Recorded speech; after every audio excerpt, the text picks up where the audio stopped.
Welcome to Cranky Live, the show where bold minds meet real talk. This isn't your average sports or news show.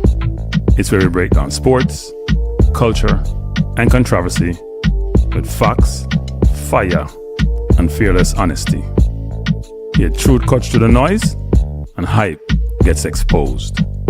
From football to track and field, from world issues to local debates, we ask the tough questions, speak without fear, and go deeper than the headlines. We don't follow the crowd, we set the trend.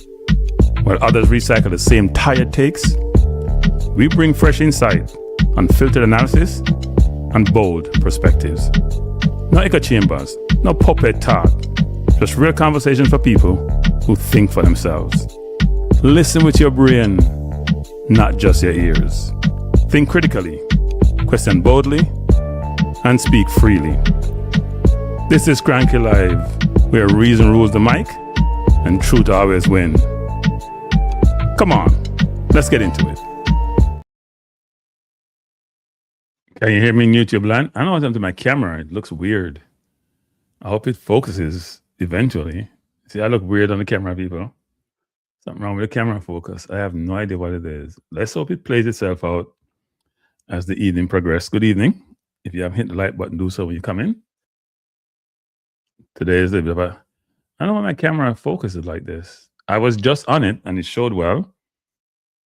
I think technology misbehaving. Can you hear me out there in YouTube land?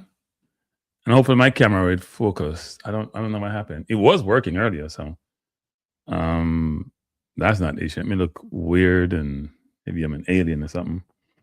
Good evening, good evening, good evening. We have a good conversation this evening. I expect to have a possible guest, but I don't know if my guest is going to turn up. We're going to talk some football this evening. Football in general, but then the focus is on Jamaica football in a lot of respects. A couple of things before I start is that one is in terms of Champions League, I see 5 English teams are in the top 8 and Man City just out of it. So looking good for the Premier League teams, those of you who follow Premier League football. Getting to the next round, the top 8 teams will get a bye, and 9 through 24 have to play in a home and away fixture, as they did last year. Similar construct. The camera is not focusing. I hope it doesn't stay like this for the entire evening. And then, so that's good. And Arsenal obviously leading the Premier League by 7 points. Have a big game against Manchester United this weekend on Sunday, 11:30. Be there or be what, you know what that says. I did drop a video today on Trump's Davos speech, so you should watch it if you have an opportunity. Thought it was decent. And then I'm dropping one tomorrow on some random video I'm doing. And probably one on Saturday, another random video I'm doing. But tonight we're here to talk football. And specifically, you know, every 4 years, when we don't make the World Cup, it seems to be the norm since 97, we blame the coach. We sometimes blame or argue about the players. We debate selection. We blame the federation, which they deserve, by the way. And then they definitely deserve. And then 4 years later, we're right back in the same place. Different names, different coaches. Can you be changing like we change clothes? If we look at the national team right now, we had, even for the women's team, we had Vin Blaine, and we had Donaldson, and now we have a new coach, and Busby. And for the men's team, obviously we have had a bunch of coaches, but even in the last 2 years, we have had 3 coaches. Obviously Hogrimson, then McLaren, who failed miserably, and now we have the what has been described as the best football mind in Jamaica as the coach. Doing a lot of things. Having a playoff in March coming up. Now, I've been going back and forth with some people about certain things. Good night vacation. Vacation for next job. Hey, my eyesight, about a people. You know, I told you I had that eye operation. Hey, they're not fix it good at all, boy. Bless up 1-1. Let me just see what women say here. Women say live, the problems are bigger than the coaches. The federation makes it difficult for the coach, but you have to control. You can as a coach. Yeah, no, I agree with that. Bless up Flash, bless up. Yeah, but 1-1, we'll talk more about that actually. So, I was on Maverick's program today. I called into the program because know that they Jamaica has an infrastructure problem, because the phone line them for the main station not working. Not that I'm complaining, because people overseas get to call through. Bless up Triples and Princeton get to call in. So I called in today, and it's very challenging because I feel like I need to shout on the program, and I feel like to talk fast because you're feeling the pressure of time, or the feedback on your phone is really bad, and I can barely hear what I say or what the person is saying when he's saying. But part of the conversation was about just Jamaica in general. But part of the conversation was about him when he dropped that video talking about the randomness of what's being done and the recruiting, which he disagreed with, and bringing in almost 60 players. But because he doesn't follow the football, and because he's topical, and I told him on his program he's topical. Because he's topical, there's no depth there. There's a lack of depth, which is part of the problem. That he doesn't know the players. If you look through, I wonder if I could find it. I had it someplace. I'm sorry I can't find it. I want to find it because the JFF did drop the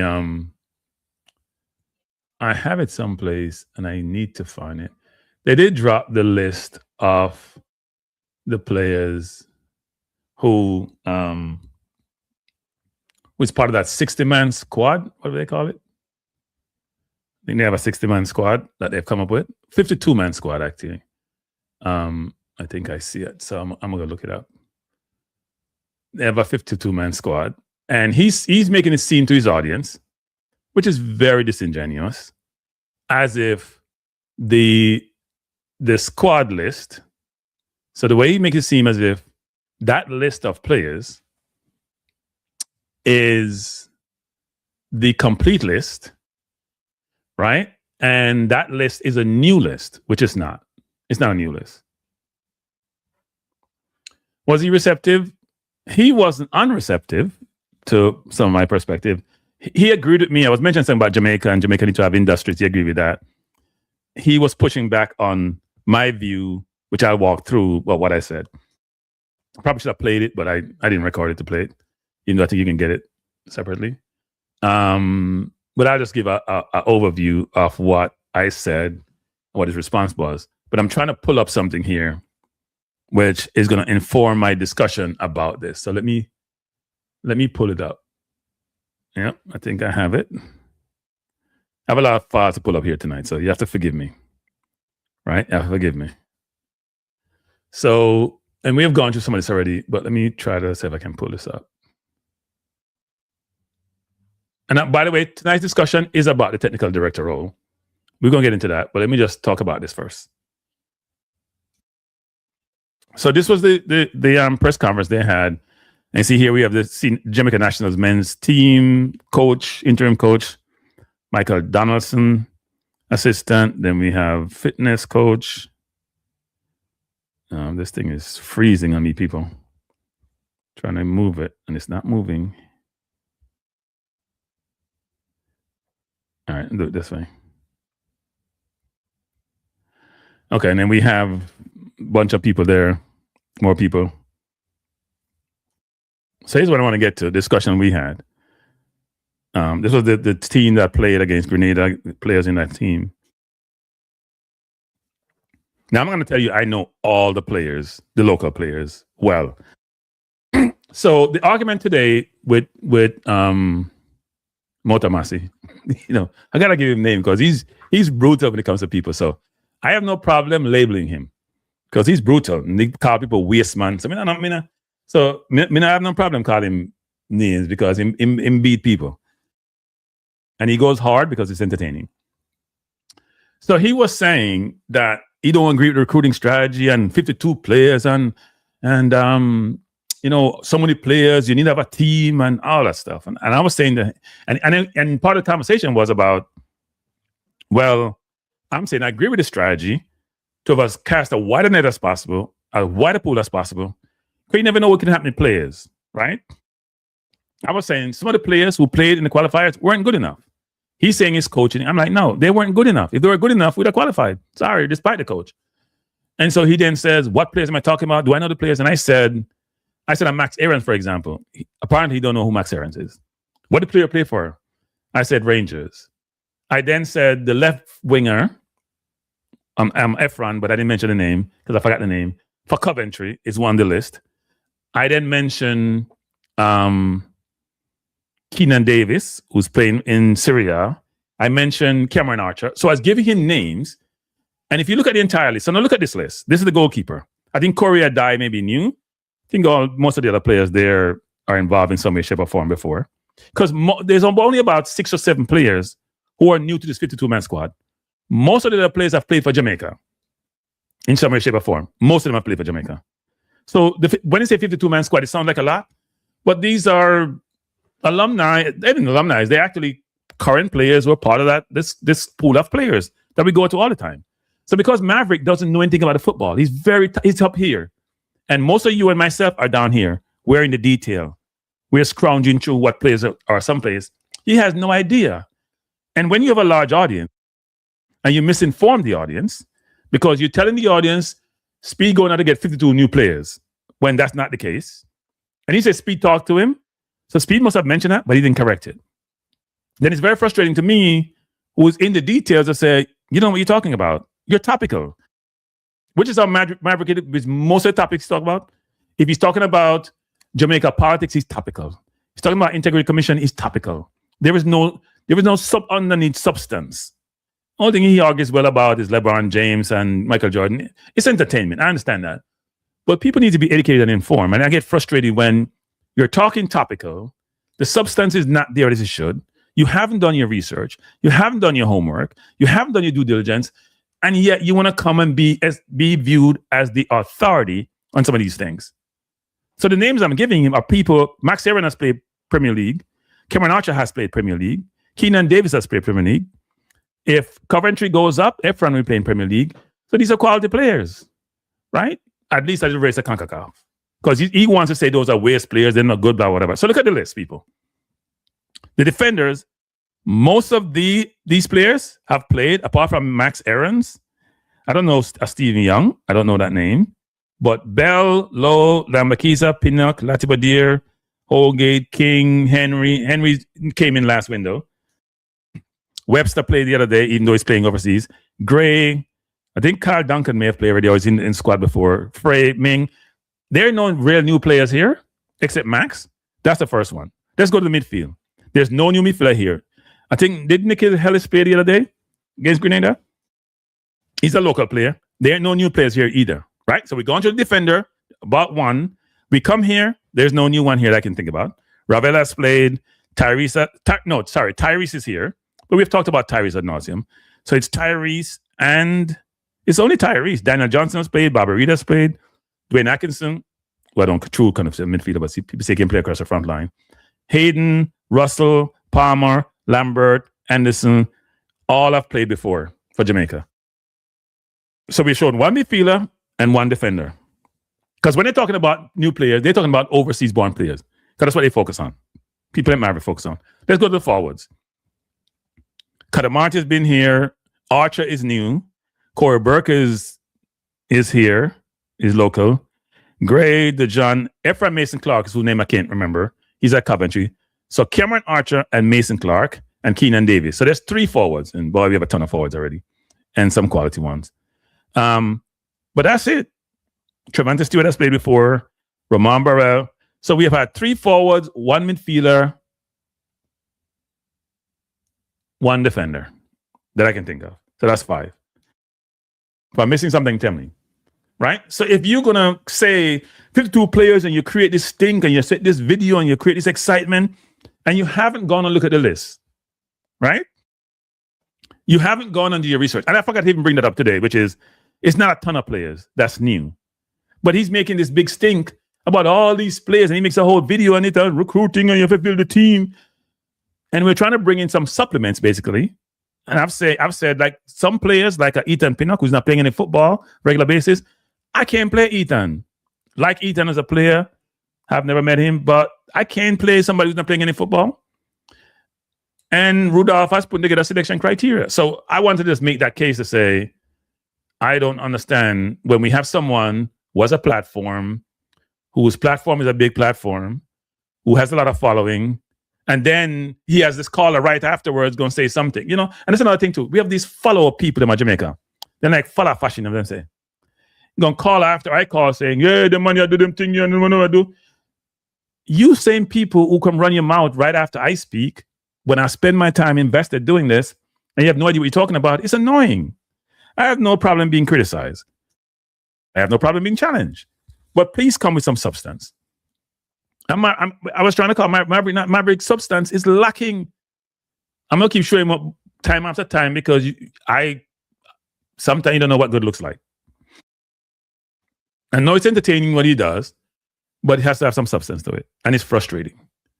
Because he make it seem like Rudolph Speed go out and got 52 new players. As we showed, there's only about 5 players there who are new. And some of them, like Tyree Saw, were on previous list.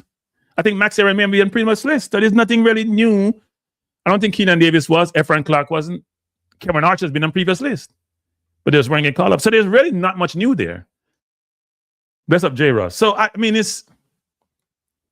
When I don't call Maverick, I just tell him, say, no matter what people. Seriously. When I don't call him. Call him tomorrow. Call him show tomorrow. And send the list. I don't know matter. Him just... It's frustrating. And we have a football in public him I talk to. And then believe everything what him say. And him now doing research. Then again, if you do 10 jobs like him say, I do, you can't have no substance to you. You're just all over the place. Cranky, low, no new. What does that mean, Flash? I don't understand that comment. Which low are you talking about? When we say we ain't good enough to top an easy group and now want to turn on improvement. I know, I mean, it's amazing when you think about it. The level of thought is just mind-boggling or lack thereof. Truly mind-boggling. I'm serious, mind-boggling. But anyway, I'm going to move on though. Yeah, I mean, it's frustrating. If you hear him today, I talk about him, he dropped a whole video, you know. I mean, say, you can make a quick book from your video them. And them so on, and if them so on good and so on authoritarian, and you see you're credible. You're not credible. You know what? Me start much changing name from credible, incredible. Incredibly ill-informed. He's not credible. He's not credible. Hey, you know what? We'll play him video for one of the people. It's amazing. He's not credible. But anyway, let's move on. Let's spend enough time on that. Hero said, that's been a problem with orals of adult. He lacks information. He knows everything. Can't believe I used to ready, man. I'm not going to say he's not smart because a lot of people like to use those terms. Jamaicans love that. He's not smart. He's an idiot. No, he's not an idiot. I mean, smarter than some people think. If you got away so long doing what you're doing and you make money out of it and people believe you and you have a big program and they cough everywhere and you're entertaining and you have vibes. As a vibes thing, you know. I told people on this program today, come listen to Cranky Live. Oh, they turn up. Want to come listen to some facts and some substance versus the noise. You want to learn something? Because I love to come in here and learn. I learn from people like when me hear them talk, others on the program, but about a certain topic, and me watch the comment them, and me take the text them, and me say, you know what, this makes sense. I will learn from one of my guests who not turn up yet. We might do some coaching this evening, but I wonder why I'm there. I try to learn as much as possible, and I spend my time doing research. But people like him not do no risk. People. If never feel well today, no. I may set up the thing and the thing forget some likes. Give me some likes, people. Half hour, no hit the like button yet. More than half. Give me some likes. 99, 48 is 96 times, 48 times. So give me some likes, people. Yera said, I didn't say that. He knows what he's doing. He's putting minimal effort knowing his audience is on ignorance. Yeah, I don't want to call the audience ignorant. I'm very careful with those terms. I will say his audience need to do their own research. They do their own research and they need to be informed other than taking one source of their information. Because some people go up on him show, go beat me sometime, two of them I can't remember. And me have to walk with saying, I don't think you guys understand what you're talking about. I don't think you've done your research to go there. I'm stalling people coming with my source. But you know what? I'll keep going because my source now. My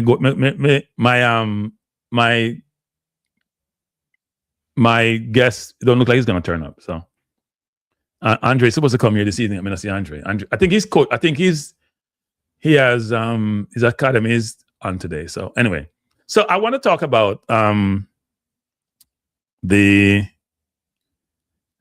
trying to pull something here. I want to talk about the technical director role because we spent a lot of time assigning blame to a lot of people, right? Assigning blame. Now, every 4 years, the same cycle repeats itself. Same cycle. We blame the coach. Don't make the World Cup. We blame the players. We're doing it right now. Don't make the World Cup. We debate selection. We blame the administration, which is well deserved, by the way. And then 4 years later, we're right back at the same place. Jamaica is the epitome. Jamaica is the perfect example, people, of all of this. Seriously, we're the perfect example of what I'm talking about tonight. Perfect example. The repetition of failure tells us something clear, no ambiguity, clear as day. Clear as day, people. The failure thing is clear as day. The problem isn't just bad decisions, right? Even though a lot of the failure is attributable to bad decisions. The problem, if we think about it, is about structure. Because I don't want to call nobody dumb or ignorant or incompetent. So I try to manage those terms. They can be very derogatory. So I manage them. Even though sometimes you get so frustrated, you can't think of any other term. And we're not calling nobody waste man for the program, because I think waste man is a very derogatory term. Very belittling. Let me give you an example. After 2018, you remember who won the 2014 World Cup? You remember? Who won the 2014 World Cup? You remember when 2014 World Cup? All right, since it's not taking long for texting, I text. Then beat Brazil about 6 or 7, and Neymar get knee put name back by Colombia, Germany, exactly. But what happened after 2014? If you think about 2018, after 2014, 2018, Germany football never really collapsed, because they lacked talent, They collapsed because it became what I would call dogmatic. They believed them football was epitome of football, and there was no changing in football. They did the same thing. It was beyond reproach. They mistook their past success for what one would consider permanent law. They assume their football identity no longer need questioning. They stopped evolving the system that made them a great nation. You think about Germany, almost every single World Cup, think about them they were there 74. They did well in 78, in the Argentina won 78. 82 them did well. They're always in the semifinal or final for most of those World Cup. So if you go back through that period to 2014 when they won, they may have won for a period of time. Then they win 94, then they win 98, then they win 2002. But they were always in the mix. But after 2014, after 2018, I would say, but even before 2018, they lost their way. Now you contrast it with Japan, who Jamaica played for third place.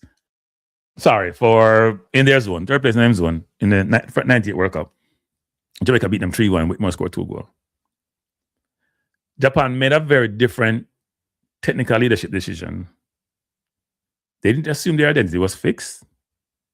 They didn't assume talent alone could do it. They deliberately think about a strategy. Part of it was, first of all, high school football in Japan are like college football here. Big, huge. Thousands and thousands of high school football games. So football big in Japan. Some of them won A-League. But they started exporting players to Europe. So they realized being insular and just playing football amongst yourself didn't really do it. They need to get more exposure for their players. Understand different style of play. Have their player play at a higher level so they can be competitive. And what they do is when you bring those players back and you bring those learnings back, they have their coaches go visualize what's transpiring, you can improve your football holistically.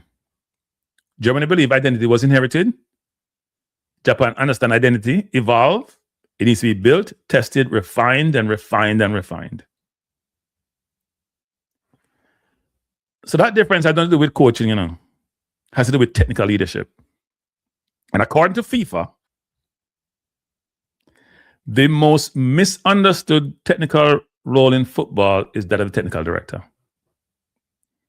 So tonight we're going to talk about the technical director role, which is informed by 8 components under FIFA. And by the way, I want to say something. I want to digress, because you know me, I was a digress. I had an argument with Oral today about my view was that you don't really coach international football. You said I manage. And him pushing back on me. And if you go read the FIFA document, you will see there they realize you only have so much time in a football to do so much things. So your coaching is coming through your TD when them coach junior people with matchday to the senior team. It ain't coming through when you go to the national team. You can do some coaching, but it's very limited. But they might argue with me about something you don't know nothing about. Kind of do no research, do no investigation. And I'll say this further. I've been told by people like Rudolph Speeds, I can't mention that. That me a YouTuber, I never really know nothing about football. And I won't deny that, actually. Based on how they think football is. But let me say this. If you believe in investing in yourself and you spend time doing the reading and the theory and then watch the games to see what transpired, does it relate to it? You will improve your knowledge of the game and how the game actually is played and how it works. And the thing that I realized, which is very important, which some people don't realize is because their breadth is very narrow, they have blinkers, it's large breadth, is that there's certain sports,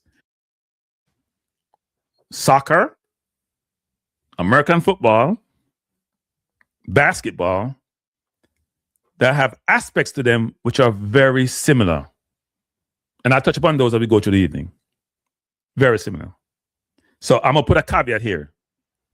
Don't take what Cranky tell you as Bible, because, as I said, I'm not a football aficionado when it comes to the theoretical aspect of football, and when it comes to certain aspects of football, I know enough to be dangerous, I call it. So I won't call myself an authority. I know enough to be dangerous. But I'm also pretty comfortable, as I try to do with most disciplines that I get encounter, is doing my due diligence so I can have quality conversations with people and have enough knowledge, as I said, to be dangerous.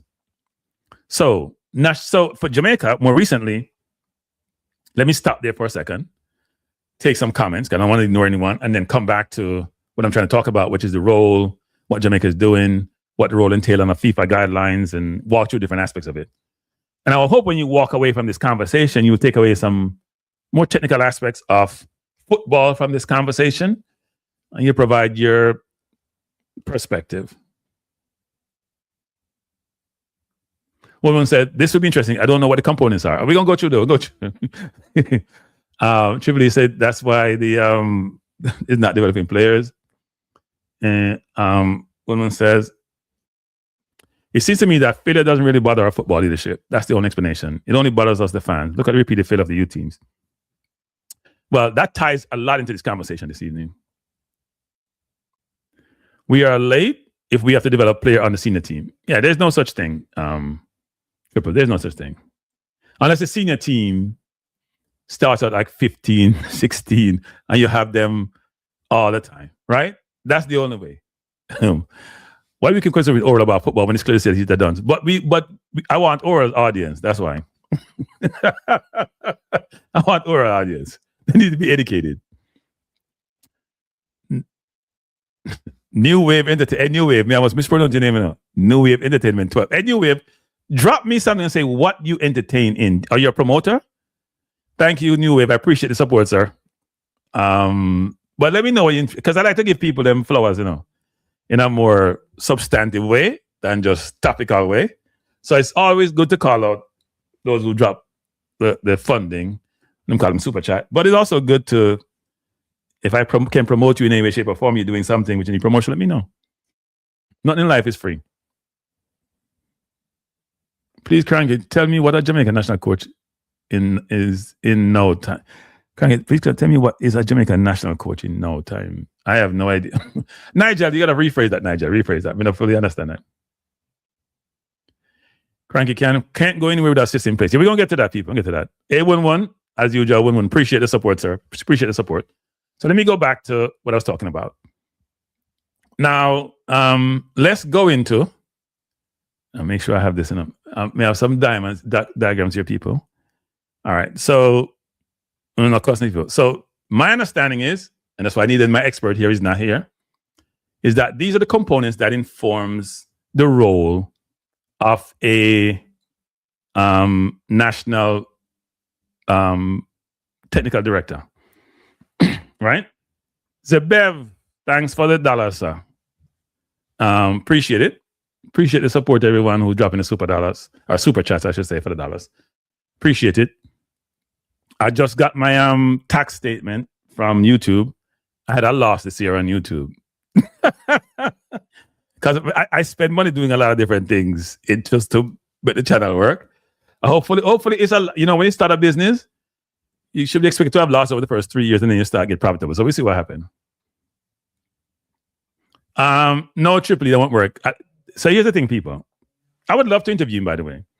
There are people in the JFF who have an aversion to Cranky. Put it that way. Because I can be critical. I'm not going to deny that. And I don't blame them for being perturbed with me. I can be very critical, especially when I'm frustrated with direction of travel. So I understand their frustration, understand the criticism that they believe may be unfair. But I think everything I say is fair, and I can have any discussion with them about those things. So here's what look at the roles of the national, I'm going to go to them in detail. FIFA Technical Director, Core Ability Framework. So these are the core components that informs this. There is the national football, there's the philosophy, and you hear them talk about a lot. You hear Rudolph will talk about this, or you hear Tactic Boss talk about it a lot. There's the monitoring, evaluation, and governance. There's the performance analysis. There's the youth and grassroots. There is the talent identification and pathway. That means pathway to national team. There's coach education to alignment. There's game model, style of play. You should also understand this, that FIFA, when it comes to this, is talking about for national programs and national teams. Now you can take this, if you have a club academy, a lot of the aspects of that would relate here, but this is for a national team, right? So let's go through some of this. So if you think about the first one, national philosophy, technical director, this is responsible for defining the national football philosophy for the country. So this is not a slogan, it's not a motivational speech, it's not a coach's personal taste.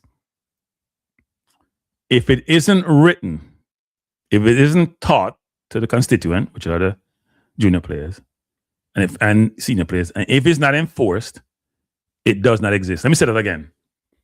It can't be in your brain. It has to be memorialized on paper. You have to write it down. You have to document it. And national football philosophy is an operating system of a country's football. It defines some things. It defines how the game is understood, how it's taught, and how it's judged. So I'm going to read a definition, because I looked at different definitions, where it says a soccer football philosophy of a country refers to a deeply embedded, cultural influenced, and often long-standing set of principles that dictate how the game is played, taught, viewed, as said before, within that nation. It acts as a blueprint, or someone may say a DNA, for player development, tactical approach, and team identity, ranging from a preference for artistic skill to focus on rigid organization and defensive pragmatism. Now, here's what I find interesting about all of this. Let me touch on something else first. When I finish this, I'm going to touch on something which is important to talk about. Key aspects of it, we'll talk about later on in this discussion. But think about examples of countries and what you think their football philosophy is. Brazil. They emphasize skill, they emphasize creativity, and the joy of playing and attacking. I'm going to talk about each of the countries first, and then I'm going to say something which is very important, which I think FIFA does in their communication may not talk about as much. Germany, focus on intense, organized pressing in the final third, speed, high efficiency work rates. Spain, them call it tiki-taka. That's why Spain coaches all over the world doing well now. Focus on ball domination of the ball through short, rapid passing, technical mastery, and recovering the ball quickly in the open opponent's half, which is why the midfielders are so good. If you think about Uruguay, for example, it's a mixture of immense fighting spirit, resilience, and just the will to win. But they're also technical. But think about how Uruguay play. And Italy, even Syria, focus on defensive solidarity, organization, being efficient, and objective is to get the positive outcome, right? So here's what's important. While all these are national styles and they exist, they're not static. This is important. So for example, Brazil and Argentina in recent decades, they have very focused on being more... Think about Brazilian player you always know. Think about Guimarães, for example. Not Joel Linton, because Joel Linton was a forward. Think about how they play. Brazil historically was about skill, right? Revelino, Jorginho way back when. Even the wingers like Ronaldinho, Jorginho, there's a bunch of different players. Socrates way back when. Skill, flair. Brazil offense a lot of time was their defense. But more in the last number of years, they realized that, you know what? They have to be more structured in their approach. And what I find interesting is, if you read what FIFA talks about, so what informs the philosophy in terms of how FIFA think about this?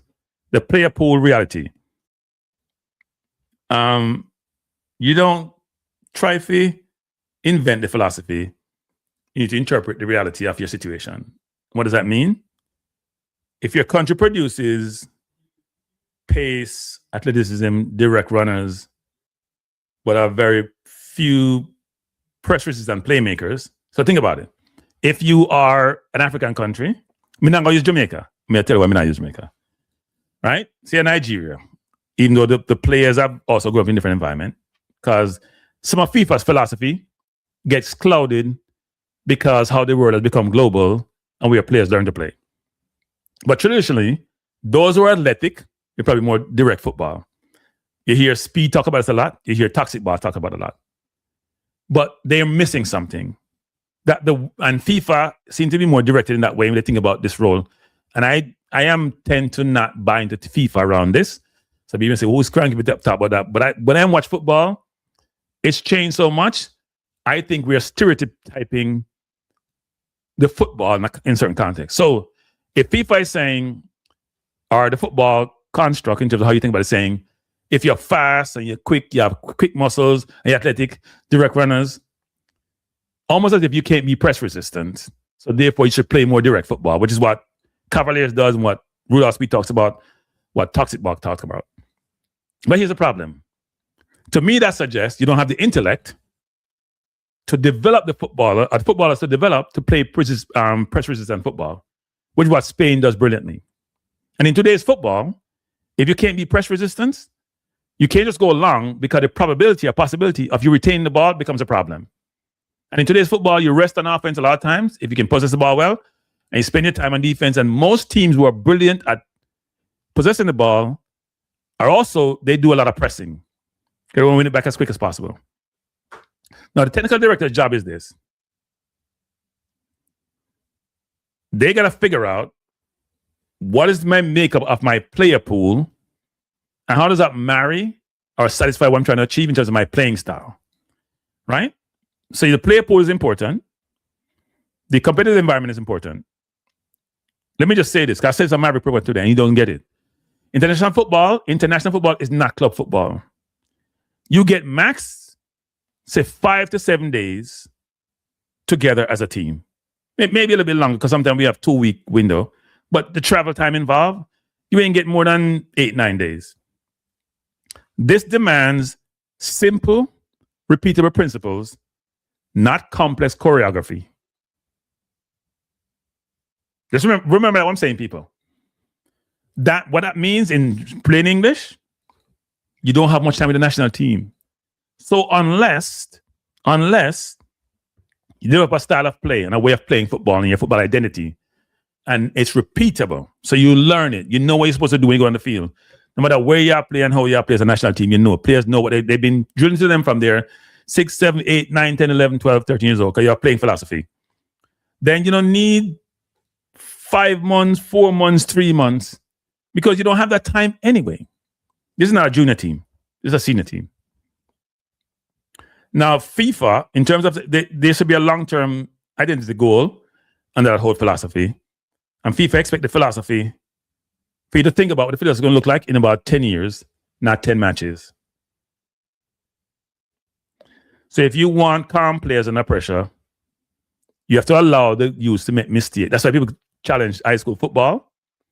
Because if you want me to, when I get the ball, to receive the ball, to be comfortable and do something with it, then it's important that you allow me to make mistakes and learn from my mistakes. Okay, if you punish them if you go long, if you just force them to go long with the ball, they'll never learn to be composed under pressure. And also, if the philosophy is not consistent and repeatable, say, for example, if you change from under 17 to the senior team, then you don't have a system, you have confusion. So real philosophy does not live in person. It doesn't live in a person. If the TD leaves, so the TD is not the one saying about the philosophy. The philosophy is something that is determined. The TD overseeing that is cascaded. It's learned. It permeates the entire country. And if the TDs have to leave, it don't matter because they're a living, breathing thing. Bless up, Tyrone. Now, let me just say this. The JFF appointed Andrew Peart as the new TD. Before it was Wendell Downswell was a TD. Now,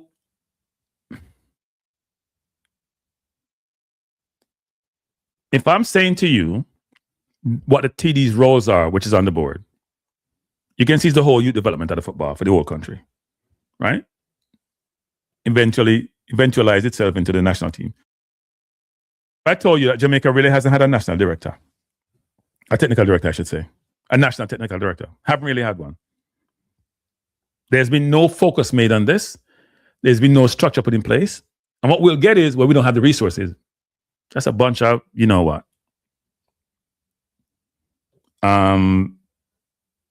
It's a lack of thought, vision, strategy. And when you say these things and people get upset, I get frustrated because I don't think in any way, shape, or form one can dispute some of these things. So Andrew Peart is the new head of football. Now, if you look at his experience, I was trying to read his resume, trying to get information. I went on LinkedIn, it wasn't there. I went on the web, there was some information there. I went on Transfer Market, different sources to get it. Some will read what I get, and some of you can correct me, but it's what's in the public domain that I've gotten. So experience include serving as overseeing national youth team. I think he's probably coached under 15 or maybe under 20, right? He coached at UWI. He coached at Glenmuir. And he has some JFF coaching education role. I think he headed the coaching school I have. And he also has, is my understanding, the A/B license and is going for his pro license. That's my understanding. That's what I've read. So I can't substantiate this because I don't like to put me in a block unless I have, well, that's the source I've got it. And he has also as a BA in geography from the University of West Indies. So he's an educated person. Doesn't mean because you have to have a college degree to be educated, but it doesn't hurt. It helps. So he was appointed the director of football in January 2026. Now, one of the things that I did, because you know how I operate, I did a comparison. Sorry, people, you know how I operate. I was trying to do a comparison between Andrew's role and that of, I tried to be comparable. You know, the person run US, Academy Arizona, England, I do Trinidad, and I do Spain. Now, if there's any misspelling in there, don't blame me. Blame the system. Because I was rushing to get this done. But the point I'm trying to make is this. I'm trying to look at people's background. Now, the Spain technical director played for Real Madrid, managed senior clubs, and he's had experience in this area. So he brings the playing experience along with being a manager that informs some of his thought around this, right? But I think one of the key criteria for this role is, have you been involved in soccer historically, but also youth development would be really good, especially at a very high level. So you see the senior technical leadership. They didn't call it senior technical director for England. You couldn't really find that, but it's a leadership role. It's McCormack, his name is. I thought I had the names up here, and somehow they dropped off. It should have been that black box you see. The names are supposed to be there, and it dropped off. Sorry, people. I was rushing to get this done. But I think his name is McCormack for England. Not McCormack. McDermott, I think his name is. McDermott. I have the Spain person name here. He used to play for Real Madrid. I don't know what I did with it. It's a very funny name. I couldn't pronounce it. No, McDormand is the US. You know what? Let me get the list before I get myself in trouble. I have the list here someplace. I wrote it down, and I maybe can't find it now. Let me find that list, actually, so I can actually say the names right. See, when you're rushing people, it's not a good thing, you know. When you spend there, do your whole research, and you're rushing, it's not a good thing. But anyway, Andrew Peart, I know is there, and the name is wrong, people. The Devin Elcock, Andrew Peart, it should be Andrew Peart, director of football. See, I was rushing and tried to get this in a nice standard thing. Elcock is the Trinidadian FA. But the one consistency I see here is this, is that the four, apart from the Spain, was involved in youth development, because I would say Andrew Peart coach under 15, under 20. So I try to do a comparison to see when I'm going to hire somebody for a role. Karanga, yeah, thanks, 1-1. Yeah, I had it here now, people. I had it written out. I was so busy changing screens and changing information, I messed up. But anyway, the important thing here is this, is that I was looking at the resumes to see who was involved in developing youth programs at a very high level. At the club level, like the England coach worked at Tottenham for like 15 years. Each of them had youth development in their background. Right? They had that in their background. So if you're going to hire somebody for a job, you got to make sure they do this first thing. Andrew Peart seemed to have the intellectual capacity to do the role. Let me just say that, because that's important. You may play football for 100 years, you still don't understand the game, but you're just good because you can play. You almost become innate because of repetition. Andrew Peart, whether it's his academic background, the coaching license achieved, his work in schoolboy football, seem to have the intellectual capacity. The question is, he doesn't have the experience at the level I believe is required to do the role. But we want to give him the benefit of the doubt because he's in the role. And Jamaica decided to go local. But I should also, I don't want to give too much credit, but I'm going to give some credit. I can't give credit. I'm sorry, I can't give. I was going to say I'm going to give him credit for putting Andrew in the role. I'll put somebody in the role, because I did communicate with the JFF about this to say, look, hire somebody from Spain to be your technical director. I did say that. Or somebody who have certain skill sets. And what I was told was that, and I said it on Maverick program, the technical director role costs about, a good one costs $250K US, and JFF don't have the money. Right? JFF don't have the money. JFF doesn't have the money. So therefore, them can't, they don't have the money. So, and I think money is driving some of the decisions, but it's a catch-22, right? You don't have the money, so you may not have somebody in the role who have the experience needed to really do a good job. So you may not get the best candidate for the role. And also, part of that role is part of being a politician, people. You got to get the information, the resource, the support to execute the role. And really get that from the JFF. Because, you know, a lot of people have a lot of ego and everybody think they know everything about everything. But, so that's the I apologize for the previous chart, people. I've been doing this all day, actually. So that's part of my struggle. I was busy trying to do two videos today, and that didn't really work out well because I didn't spend enough time. But I was trying to do a comparison between, say, 5 people. I always use Spain in my comparative because, to me, they're the barometers of success. They're the ones who inform success to me, and that was important. And also, I'm going to show you something later on this program, because I think Spain is the epitome of what good looks like. We're going to keep going through the technical director role. But I want to show you something before I do that. Maybe I do this at the end, actually. So we just talked about the philosophy. Let's think about style of play. It's on the list. And to me, style of play should be under the philosophy. I know we have it separate, but anyway. So the style of play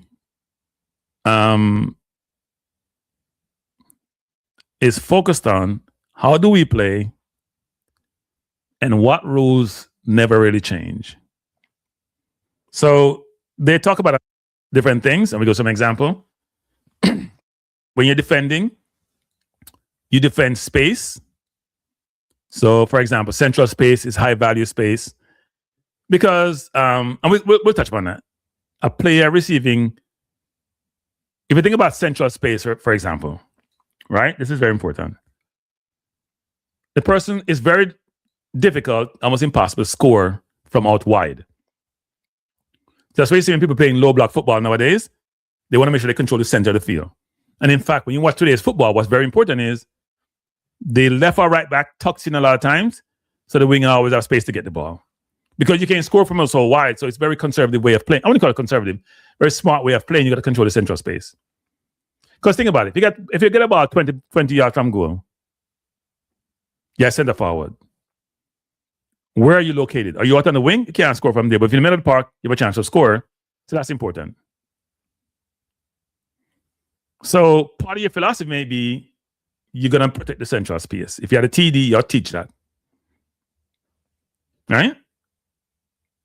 You got to protect the central space. If you play football, you hear me always hear me arguing about a winger is dribbling down on a player, right? Down to the touchline. And especially the left footers, because soccer plays. You got to send him to the touchline to get help, because the touchline is a help for you, versus allowing him to cut inside. Because when you cut inside, the whole goal is open up, the whole field is open up. If you force him baseline, it's harder. Right? It's harder.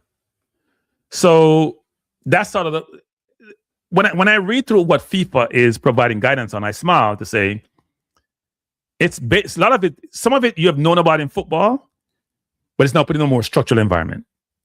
When I used to play football, for example, way back when, so I'm dating myself, it was man-to-man marking, they call it. Man-to-man marking. Mark a man.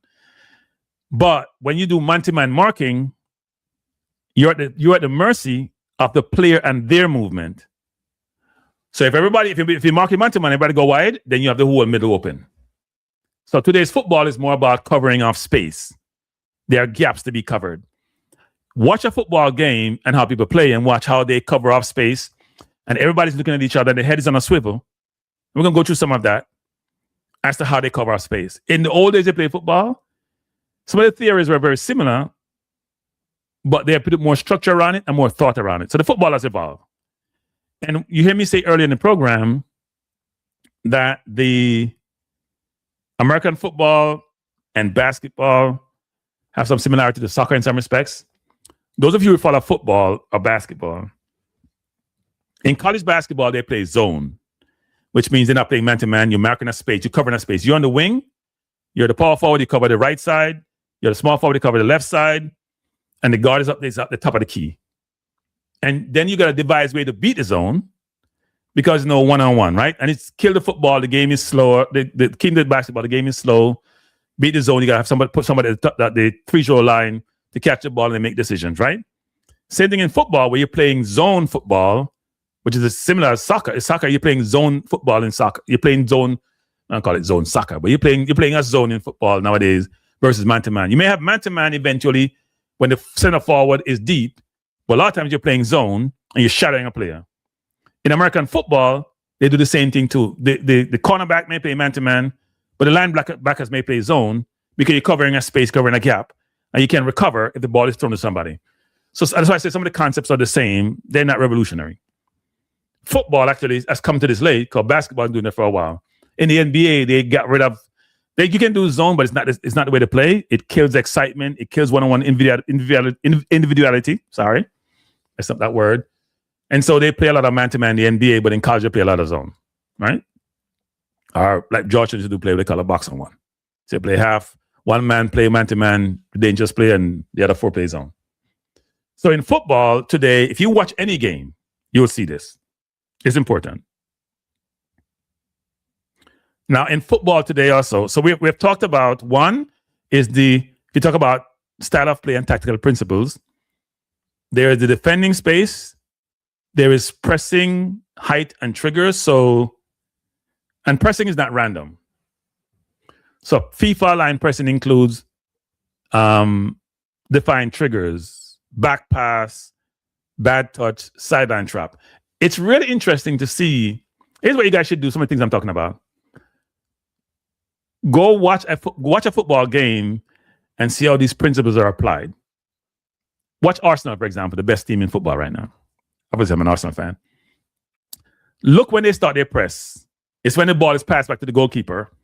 And look when they're pressing, how they glance over their shoulder and make sure they have support. Otherwise, you have to back off. And also, as a football philosophy, you got to think about, when do you want to start? What do you want to do in terms of pressing?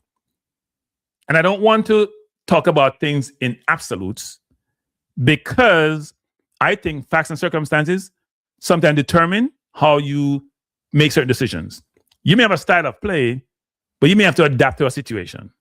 And I always believe the better team can force their style on you, and you may have to adapt more. So a position-based team may start playing mid or low block, which is mid block means you start your press or your defense just over half line, just at half line. Low block maybe further down, middle of your own half, versus a full press where you're starting there, the third of the opposition. Right? So you have pressing triggers. So when I make a back pass, you press, bad touch, you press, sideline trap, you press, ball play at the sideline, you can press. You have to define those as a technical director. And there's transition and rest defense. So I smile about this because Rudolph Speed said one time, I'm called Rudolph name a lot, don't you?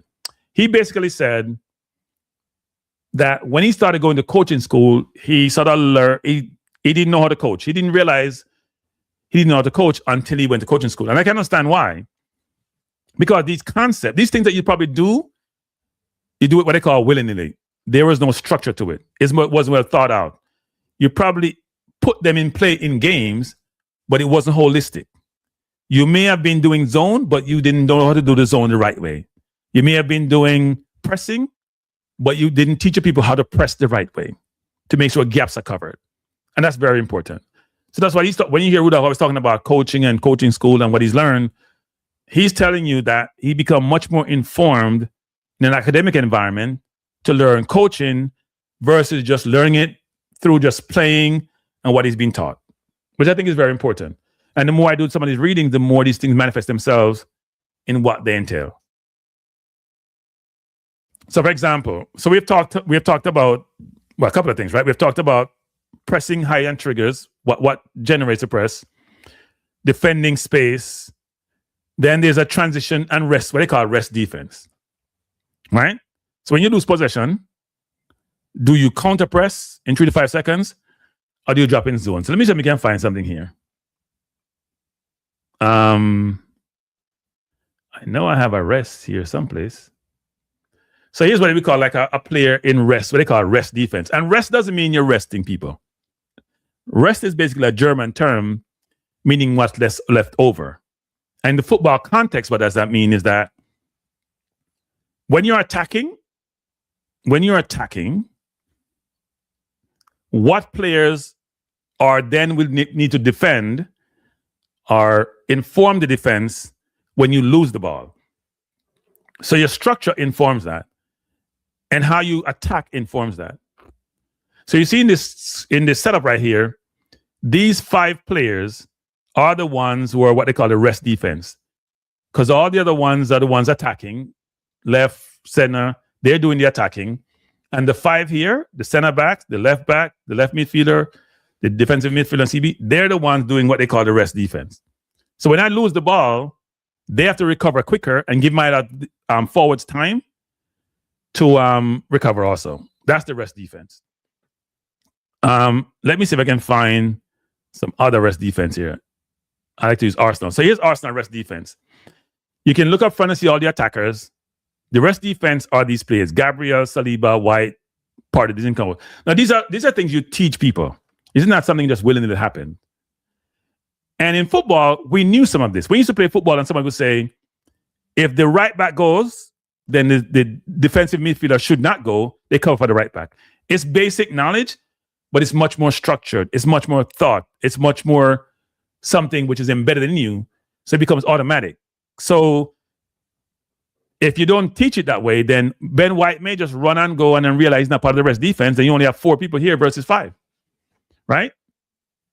Let me see if I can find another rest defense. I don't think I have another one. Yeah, I have another one. So this is Man City, who are known for pressing. This is their rest defense. You see all the attackers? That's when Mahrez was here, people. He's now in Saudi Arabia, been there for 2 years. Gundogan, these are all the people he's attacking. These are the rest defense. The one you see in the circle here in green, that's the rest defense.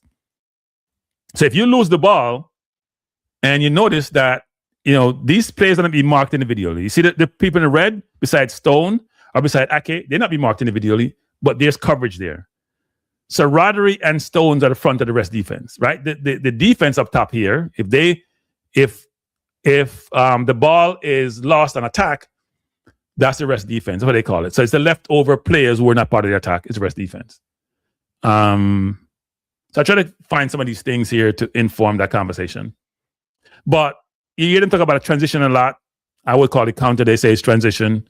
How do you go from offense to defense, basically? Really important in football. And all these things need to be taught, because here's what you're trying to do.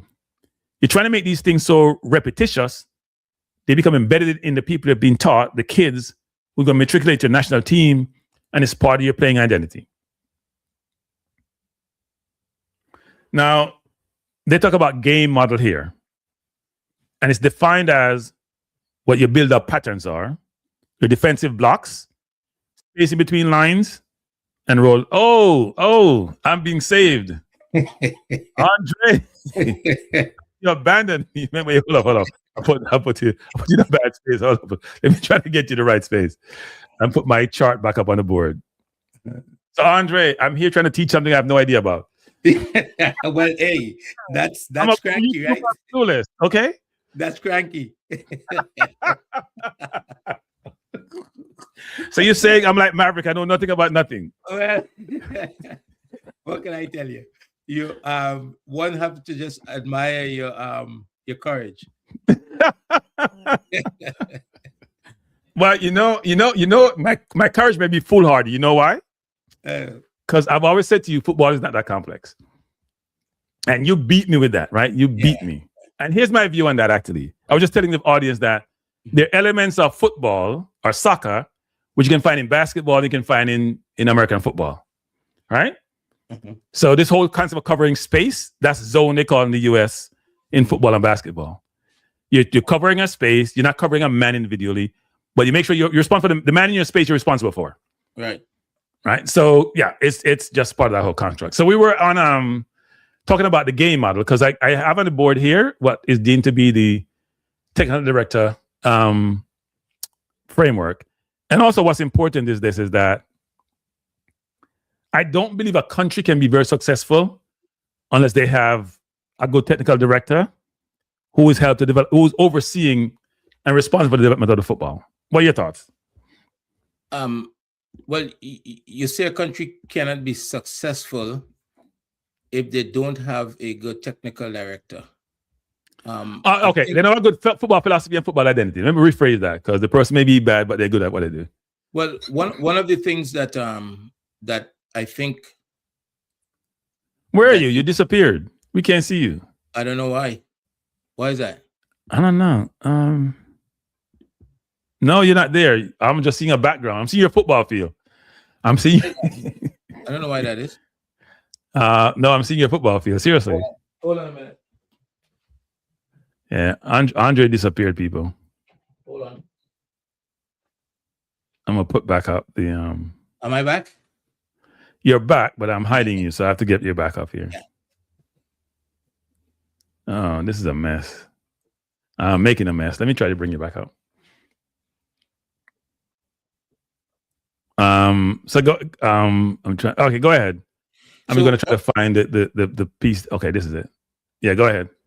One of the things that I heard you were talking about earlier on my way in is that you mentioned finances, right? And finances, it's very important, right? It's very important, and it's but it's also used as what we call a crutch sometimes to not do what we need to do, right? At the end of the day, we are responsible. If you're a technical director or you a MA in any country in the world, you're responsible for developing the football, right? So Yeah. you have to find the resources to be able to develop the football. And I saw a YouTuber today was making a case for why it is sponsors may not want to get involved in supporting the football because there's no return on investment, right? Right. And the case that he made is that there are all these youth tournaments all over the island, and in these youth tournaments, the only people that show up is families and the players. So there's not a lot of support, as he's saying, for sponsors to want to sponsor the football, to want to get involved. And he was basically saying that the people of the country is not supportive of the football, right? They're not showing up. Well, there's other ways in which you can bring value to sponsors, right? If you don't have a big crowd at the event, maybe you could get more intimate with the families that there, because if you have 4, 5, 6 different age groups and 25 teams and that kind of stuff, and there's different ways you can get to bring value to the sponsor. You can create packages after the event so that each family could post on social media. So there's different ways, and I'm not a marketing person. So revenue, I find sometimes we use revenue as an excuse not to do what needs to be done.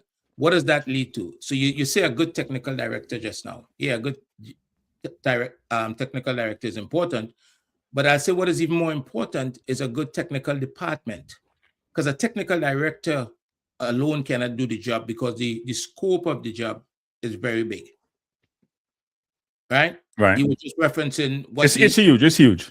Yeah, it's a Right? massive. It's informed. All these components here is one person own it. Right. So a lot of times we are trying to run a technical department with one person or people doing multiple jobs that they don't have the capacity to do. Right. That's the recipe for failure.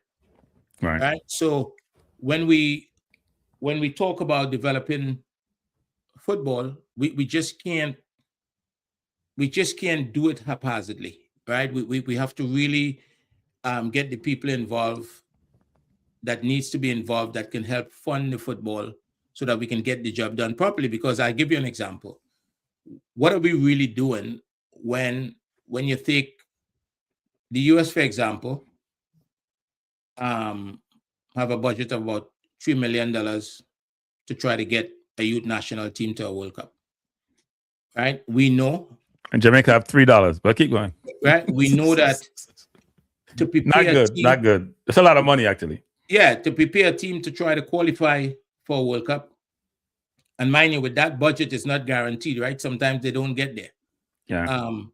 To prepare a team for a World Cup, we know you need 6 to 8 international friendlies. And this is not my information. The technical director of all these MAs would have that because FIFA provides the information for them, right? That information exists. And the MAs, people, if you don't know, is the federation, right? So, right. Yeah. So how do we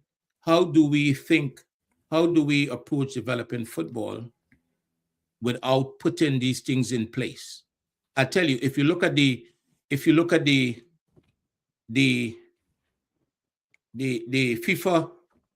technical director handbook, it's no secret. They went as far as to show you what a well-funded MA technical department that would look like, with the being led by the technical director. And they show you one with less resources, what it was look like. And sometimes we don't even get to the one that have less resources. So the job is a big job. And I don't think one individual, I'm sure that one individual cannot do the job effectively. And more importantly, to fund it, besides sponsorship, a lot of times the national senior team is what provides the revenue to fund the Yes. development of Yep. football. So a successful national senior team, right? There's national teams in CONMEBOL, for example, that is making they make over 20 million US dollars a year, right? That could fund football. And Right. a lot of times in the region, in the English-speaking Caribbean in particular, our national team is not active enough, is not doing well enough. As you can see, it would have been, what, if Jamaica goes to the World Cup, they're still in contention. We're talking about potentially 12 million, Right. right, from that. How is the football being funded right now? We have to find ways to generate the revenue. So I don't really accept the lack of revenue as an excuse, because it's hard to see what they're doing except for waiting for what FIFA provides. Yeah. Look, I'm gonna go back to the people about different components that informs this, but this is a very important conversation, which is when I talk about the JFF and part of my concerns with the JFF, and I use some very harsh terms like incompetent, that's informed by me looking at what a good football program looks like, what they have done historically, and be very frustrated about direction of travel. Now, as I've said before, Jamaica seems to be going more local now across the board, and I have no problem with that. But my concern is this: when you go local, do those individuals have the qualification to function effectively in their role? So, for example, Reggae Boys Reactor mentioned that Andrew Peart, he has a license. He's going for his pro license. Part of the pro license or A license course will incorporate the role of technical director. Interesting. But here's the question for him, though.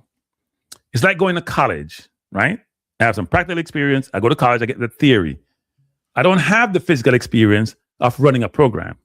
So do I take a risk on someone who's theoretical and has not done it in terms of a holistic program? Or do I get them to be someone who shadows someone for a while, who's been there, done it? So I have succession planning and put someone in the role where I'm developing them for the role. Were they developing for this role? Is it part, when he was running the coaching school, was that part of his role? Because here's my concern also. When I look at the Jamaica national team, for the last two coaches before the interim coach, Miran Gordon was part of the coaching staff. There are a lot of people who complain about Miran Gordon, but I thought, well, maybe it's strategic. Maybe they're trying to groom this person to assume some more senior role. So they have him learning from these coaches who have a lot of experience, a lot of knowledge, a lot of exposure. So now we have this new interim coach, and Miran Gordon nowhere to be found. So what the hell was he there before doing if it wasn't him being groomed to be elevated?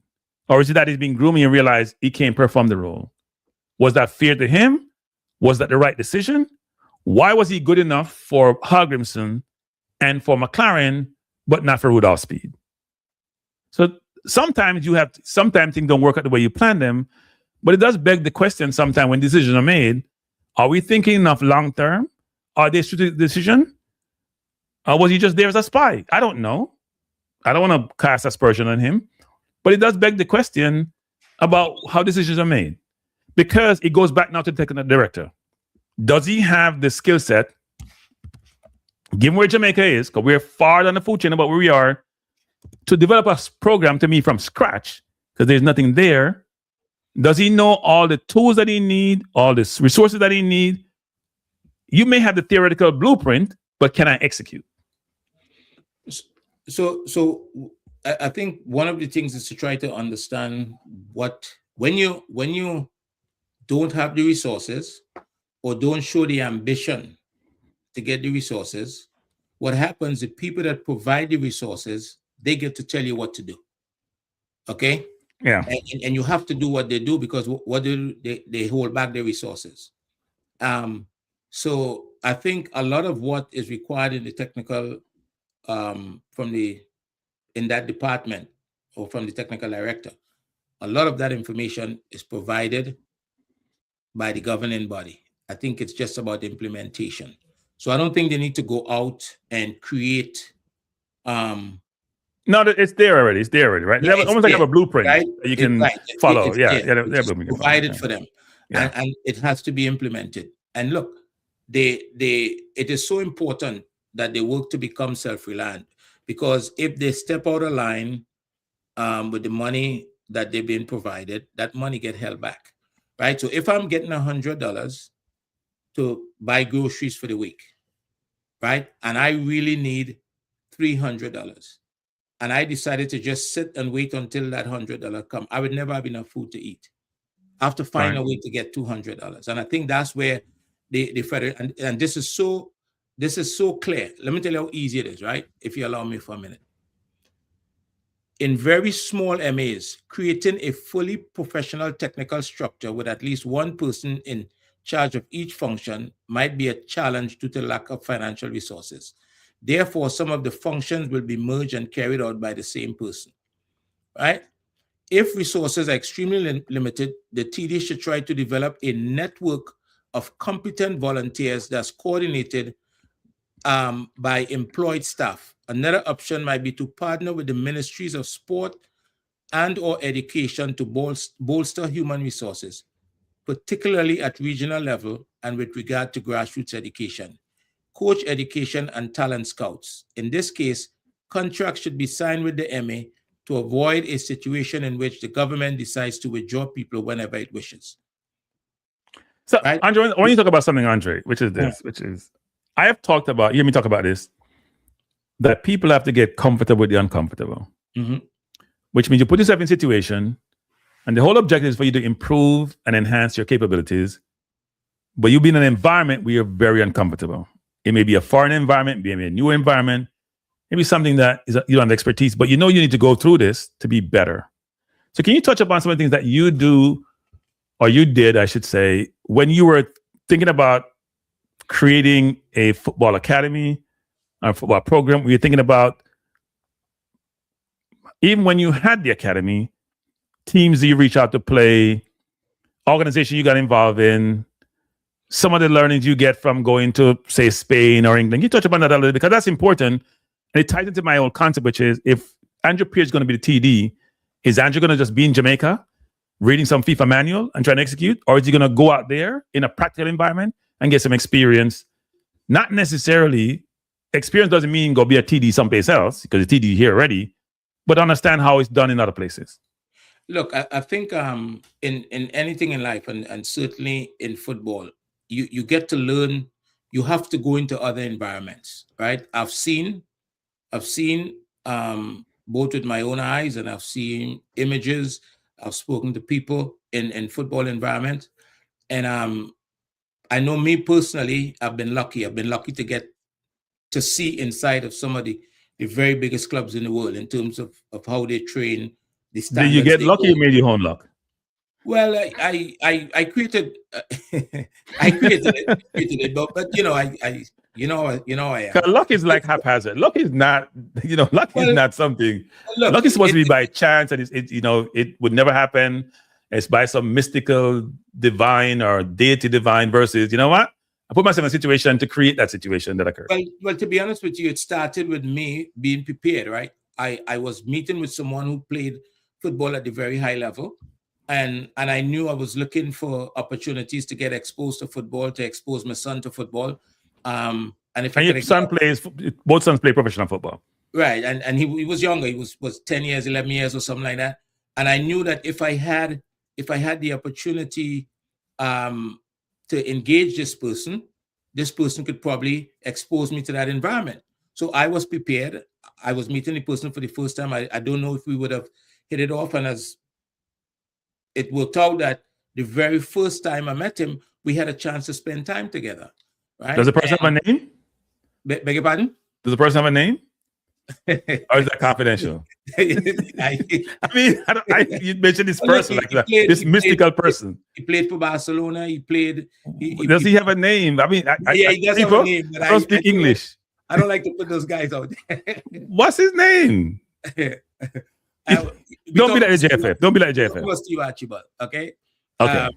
Right? And in that conversation, because I was prepared, I had a disc of 11-year-old kid, and he said to me, does your kid play?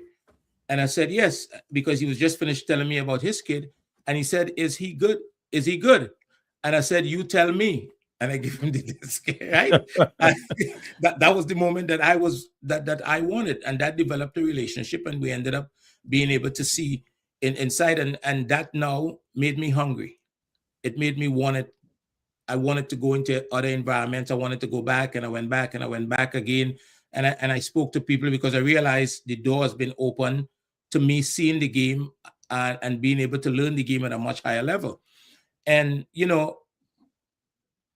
talk about, when I started the academy, I already had that experience. So I had that knowledge, because it was really started for my younger son, right, who was 6 years later. And so when I started that, I knew that, okay, I've learned some things and I'm now implementing it. And who was their competition, right? I knew that I wanted them to play. And I see their competition. If you're 9 years old, your competition is not the guy across town. Is the 9-year-old in Spain, in Brazil. So were you like Venus Williams' father, even though you played football, but he didn't play tennis? So maybe it's an extreme. Right. There's a difference there, but there's some similarities. So one of the things that I did is I continued to expose myself to the game at the highest level, and eventually was able to expose the kids that I coach at a very early age, because I wanted to see how they would compete against kids their age, at the highest level, which would be, we had the opportunity first to play premiership clubs in England, right? And so I don't think you can sit down on the island and figure out what needs to be done to develop football. So one of the things, like last night, there are some games going on in Trinidad under 20. I don't think those games prepare those kids to try to qualify for a World Cup. Right? You have to. I heard the under 20 rankings came out. I heard that Jamaica were like 11th or something behind. We had everybody in the region. It seemed like, God. So really need a TD badge. I think this is a huge task, Cranky. It's a massive task, and no one person could do it. And I see some people commenting about Andrew, and it's not Andrew's fault. Andrew didn't put himself in the position, right? He was hired into the position, but he cannot do the job by himself. And if he's left on his own to do the job, then we're almost sure that he's going to fail, because they tell you what I just read to you. I just read to you is out of the FIFA Technical Director Handbook. Okay, so they're not only telling you what your problems are, they provide several potential solutions. Yeah, but even where you play football, there's direction, right? So, for example, the concept of positional profiles and role definition talk about the 6 position, right? And the 6 is supposed to protect your back too, your center backs, right? And it talks about if you're tackling too much, then you're not doing your job the right way. I don't know if people even realize that. That means you're not covering off the space. If your center back is tackling too much, that means you're not doing your job the right way, because you spend time I'm gonna give you an example. Here's a perfect example. This is the problem, right? This is the problem. No, this is a perfect example. I'll give you this example. Okay. Damian Lowe played the best game, the most dominant game in Jamaica's football history to me.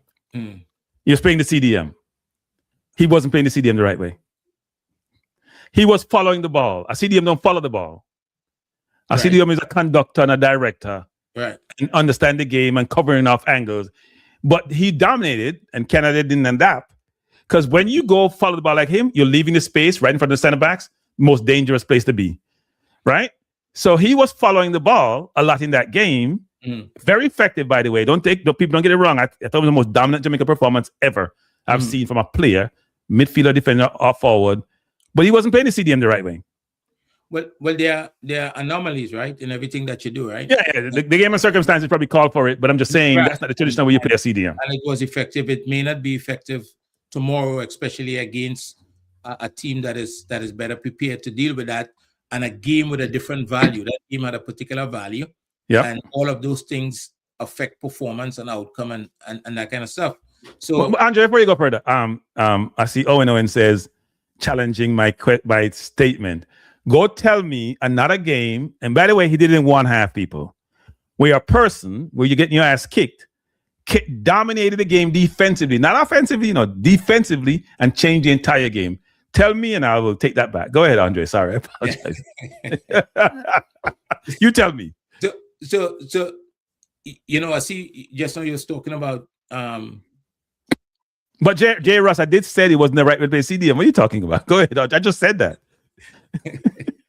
What did he say? Go ahead, Andre. Don't just cut them off. Yeah, don't oversell it. Look, at the end of the day, that level of the football does not fall under the technical director remit, and the technical director remit is for grassroots all the way up, I think, to as far as under 23. It is ideal for your technical director to be working with your senior team coach because you're preparing players to go into that environment, right? So you know what's interesting, Andre? You know what's interesting? I notice FIFA has something about. I think FIFA is realizing that the world's mobility affect how you think about some of these things. The what? The mobility across the world. So the migration of different people.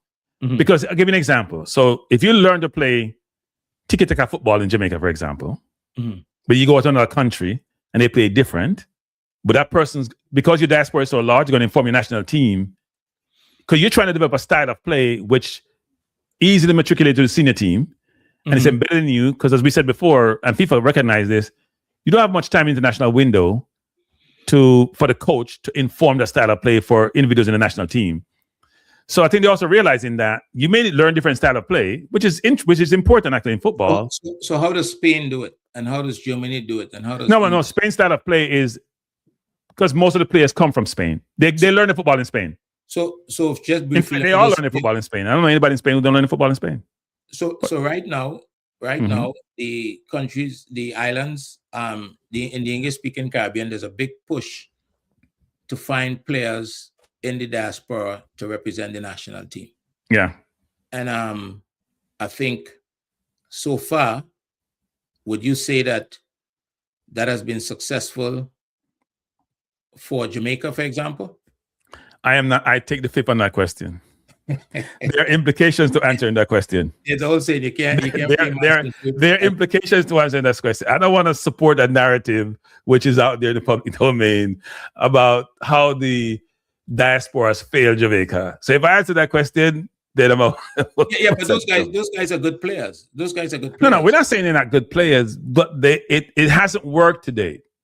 Right, and so for me personally, if you ask my opinion, I think that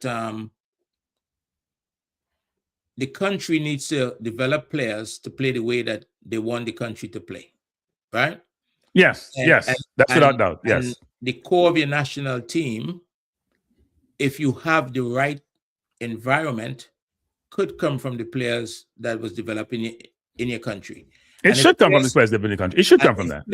If players are properly educated, right, they can adapt. You can change systems. You can change the way you want to play. That is true. Right? Yep. All those clubs we watch Arsenal, they do it all the time, right? They adapt sometimes based on who they play. They play Pep, for example. He focuses on himself. He does what he wants to do, but he has to be mindful of what the opponent brings to the table, right? So they have to adapt to deal with that in different moments of the game. Yeah, in the first time in 10 years, he played low block against us in the first game. Right. So I think you have to develop the players. You have to educate the players properly on the island, and then you can fill spots with players from outside.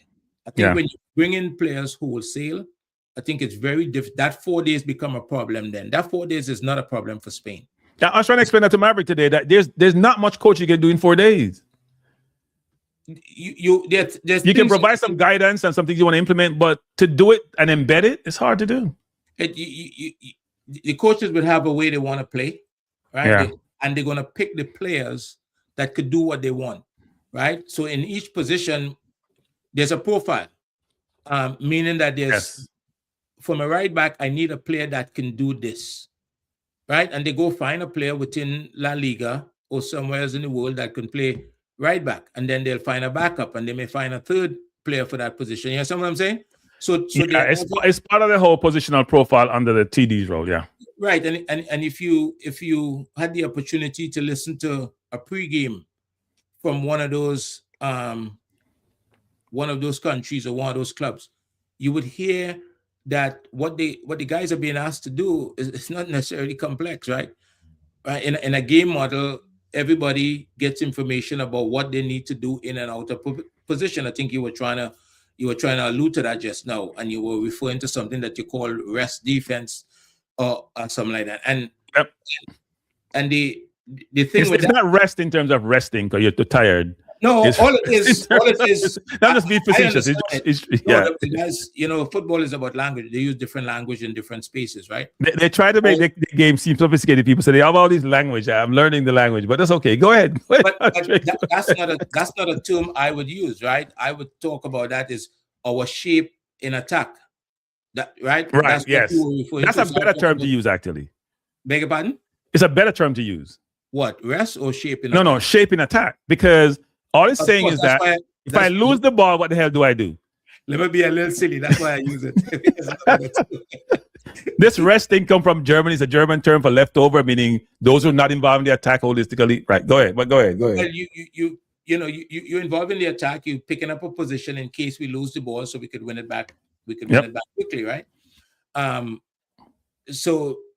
that's one of the things with football. That's why when we talk about the education, it's the same information that they are using. They're just moving it from space to space, and everybody put in their own spin on it. But it is the same information. Yeah. Whether you get it here in America or in Germany or wherever the case may be. So to that responsibility of a technical director, I think it's unfair to give somebody that label and not give them the resources that they need to develop football around the country. It's very, very I would say, I would use a more holistic term, which is the support, which is a combination of resources. Yeah. Right. Resources is one component, but you got to give them access. Right. If you're the federation, you got to give them access. Because in Jamaica,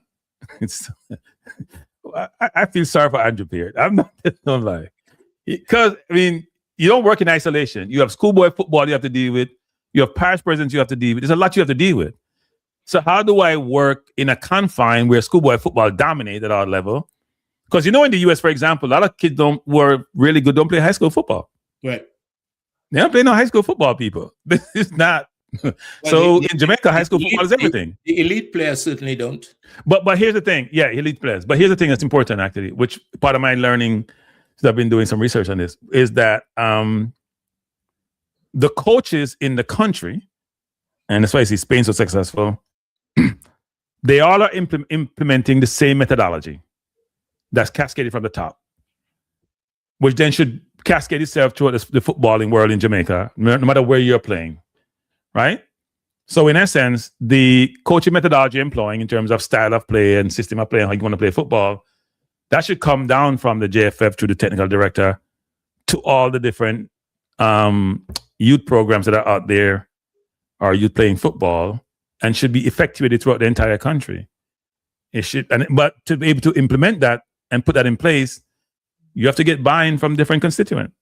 Well, and you see that point you're making there, it's important. And I'm not making a comment on Andrew. I don't know what Andrew's capability is, so I'm not making a comment on him. But you just mentioned schoolboy football and all those things they have to deal with. I don't know if you have seen the profile of a technical director, right? Under the profile, there's a section called personality. And under that section, it says that the technical director, the individual, must be recognized as a credible role model for coaches and coach educators, right? So if you try to make changes within schoolboy football in whatever island or whatever country, and you're not respected by the people that run that's going to be extremely difficult, right? You can see that. Well, I think I would mandate that everybody go to the same coaching program, right? And you have to find mechanisms and ways to get ideas and methodology through. Huh? The credibility of the individual. No, I understand that, but I'm just saying part of the whole construct to allow you to be effective is that the same messaging is getting to everyone, right? And how do you have mechanism to allow that to happen? to put that in place. Because I would agree with you, which is you're trying to teach me something. I don't agree with it. I'm gonna do my own thing.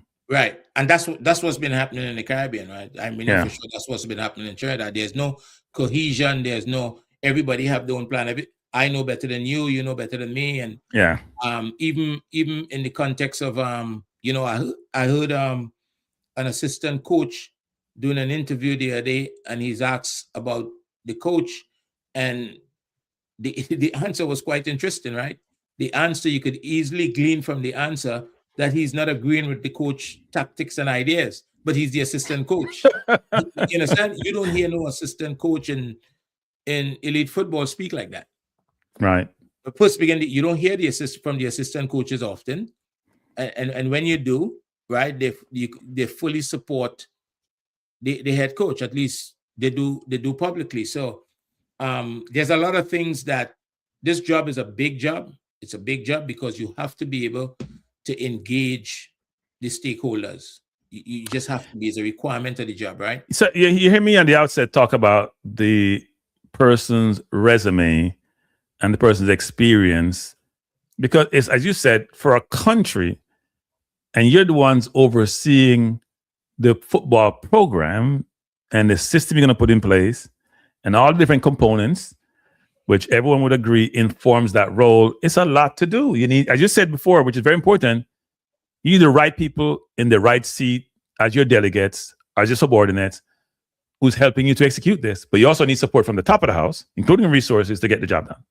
Yeah, you need a department. You can't function. It's almost impossible to function and have success without a department. That's the reality.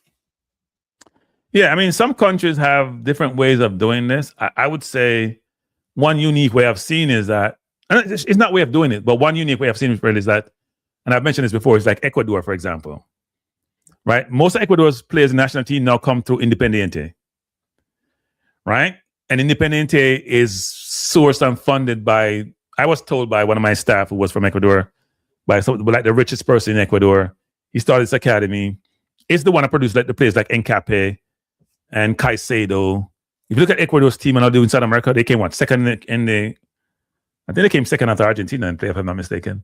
But he's built this huge facility. Everything is done there. He brings coaches over from Spain, Barcelona, all those places. That's a unique way of doing that, in essence. Not every player come from that academy, but at least you know what they teach there is going to be the same thing, and hopefully that's what they cascade across their country. But the point I'm trying to make is that there's not one way to do something, but I think if you're going to be TD, say you're in Ecuador, you have to get buy-in from Independiente in terms of how you want to do this, right? You have to engage with them quite a bit. You have to be able to influence and be influenced, actually. Well, you remember that not too long ago when Spain won the 2010 World Cup, I think it was, and around that period of time, Barcelona was being extremely successful, and most of the national team players came from Barcelona. Yes, you're right about that. So let me go ahead. Sorry. They played the way they play, both at Barcelona and in the national team. So it's when you had Iniesta and Xavi and Busquets, they all came from Barcelona. All of those guys, right? And now you have players coming from different places within Spain, but you're getting the same football. So people, Andre turned me on to this. Andre and I talk football quite a bit. He mentioned to me Spain strategic plan for, this was 2024. I don't have 25 plan. But I'm going to go through this. I'm not going to go through this. People, I'm going to show you some things I find interesting.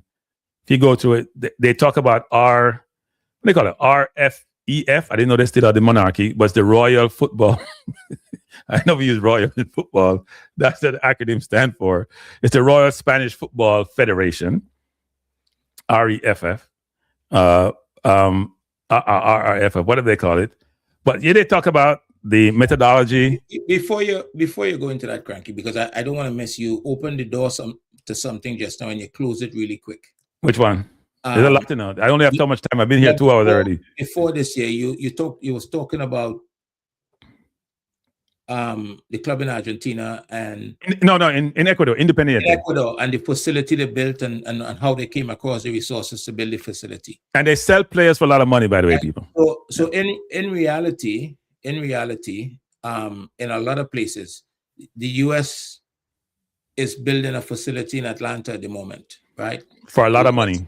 A lot of times these things are funded by people by Americans who have money and want to give back, right? To the country, to the community, whoever the case may be. It seems as though there's a lot of people on a lot of the islands in the Caribbean that's making a lot of money that is not giving anything back. So because I'm not a diplomat, people, and because I like to get myself in trouble, there's about 8 to 12 families in Jamaica, most of Jewish origin, who are who are own hundreds of millions of dollars. And this is not Andre says me saying it, which is the question is, you have gained so much for the country. Can you give you some of that resource to help the football? That's all you're saying. So most of them are Jewish family, actually. The Issas, the Matalan, they're Jewish families who live in Jamaica, and they have a lot of money. And the question is, would they be willing to help fund some of the football? But they've done well in Jamaica. So that's me. Say it like I know it. They have a lot of money. They're very rich people. But anyway, we keep going. But no, I just want to show people this in terms of, you can go online and get these people. It's the Spain sort of strategic plan. I think the new one. I've never seen one of these for Jamaica, by the way. I thought it was important. I never seen one for Jamaica. It's a very comprehensive document. It talks about their methodology. It talks about certain periods of time, how they diagnose certain things. I find some things interesting. Strategic objective. Let me just see if I can point out some things. This is just the introductory component. They have a calendar of things they're going to do in each month. This page was interesting. And we see this now in the more social environment. So they go back to 1909. Jamaica's been playing football from the early 1900s, you know. Look, the population is 46 million. But here's what's interesting. Look at the birth rate, Andre. Look at the birth rate, or lack thereof. People in Europe not having kids. You see that birth rate? It's down 40% in the last 10 years. Yeah. It's people are coming extinct. Because you have to have 2.1 kids to maintain your population. Right? So if you only have one kid or no kid, your population is going to decline. China is I found that interesting, actually. But look at the titles that they have. Don't stray, Cranky. Don't stray. No, this is important. This is important. Uh-huh. No, because Jamaica population is growing. We should have more. But look at I always bring Spain as an example. Look at their success. 1 World Cup, 3 European Championship. And a lot of these are more recent people. These are not long term, but these are recent. These are the senior national team titles. And they had won the Women World Cup also. And the Men World Cup in 2010. But exactly, it's important. It's important. Let me just go through this again, actually. Licenses, people. Look at the licenses number, Andre. 46 million people. A million of the 46 million people. Yeah. And they as they mentioned, they have more than and 6% of the female licenses too of their license. So a lot of females get, and their number ties into how much they have exported and where they are. Champion in 20 of the last 57 competitions organized by UEFA. I repeat that. So you make talk about Spain all the time. Champions in 20 of last 57. So every other program, every third they go into, they win. There was something else I wanted to bring up. I don't want to go through this whole thing, people. You can go look it up online. I know there's something else I wanted to show. And this is not. So here's what the objectives here. They talk about some of these things that they're trying to do: good governance, sporting excellence, increased participation. Right? They're trying to find ways to have more people play football, like they don't have enough playing football already. Go ahead, Andre. Sorry. Well, if you notice, facilities, for example, is not in there, right? Because they have a lot of great facilities. So the reason I'm saying that is because to come about this document, you have to do what is called a SWOT analysis, right? Yep. And so let's say if you're doing one for Jamaica, for example, you're in a Jamaican space, you're talking about Jamaican football. You may come up with 5 different things that need to be addressed. You understand what I'm saying? Facilities might be part of that. But this is not difficult to come about. They just need the islands in the region need to make up their mind that they need a document like this. It provides guidance. It lets you know the areas that you need to develop to help develop the football. And everybody would tell you we have one, but we can't find it. We never could find it. If you look at the Japanese zone, right? The Japanese zone specifically states which youth World Cups they are trying to win. Yeah. Specifically, not qualifying, to win. Right? So I think it's almost like we're shooting in the dark, it seems, and trying to achieve. Yeah, but I don't think I think the way information is nowadays and the way the world is, you don't have to recreate anything, Well, you don't have to recreate the structure, but your needs might be different. No, but the point I'm trying to make is that you don't have to recreate it. You can take somebody, you can copy, you can, as they say in Jamaica, you can copy and leverage. That's well, everybody copies. All companies copy. If you're not a pioneer, if you're not the pilot, if you're not doing the pilot, you're copying, right?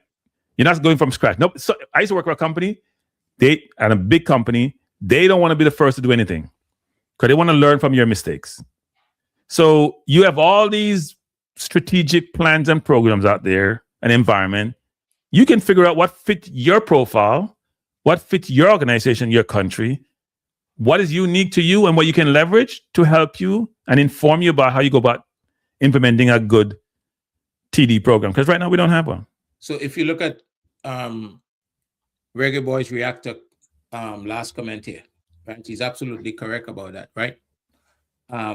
And this is an individual that we can say this country has allowed him to become very wealthy, right? He owns a NFL team, he owns a MLS team. He owns the Atlanta Falcons, right? Yeah, right. And he owns the MLS team, right? Atlanta United, and he's given back, right? That he's given back, right? He's helping, not just providing a value to the city in terms of American football and our football and that kind of stuff. He's now part of building a facility for the federation, right? It's a huge facility. I read about that. To help the next generation of footballers, because the fact of the matter is, America is committed to trying to win a World Cup, right? Yeah. At all levels, there's a commitment there, right? So they're going to do everything they could. It may take a while because a World Cup is not an easy thing to win, especially at the senior level. It's difficult at the youth level. But they've been talking about this for a long time in terms of so I question and I kind of limit this to our generation, because look, I said to somebody yesterday that when Jack Warner was responsible for football, he took 3 teams to the World Cup.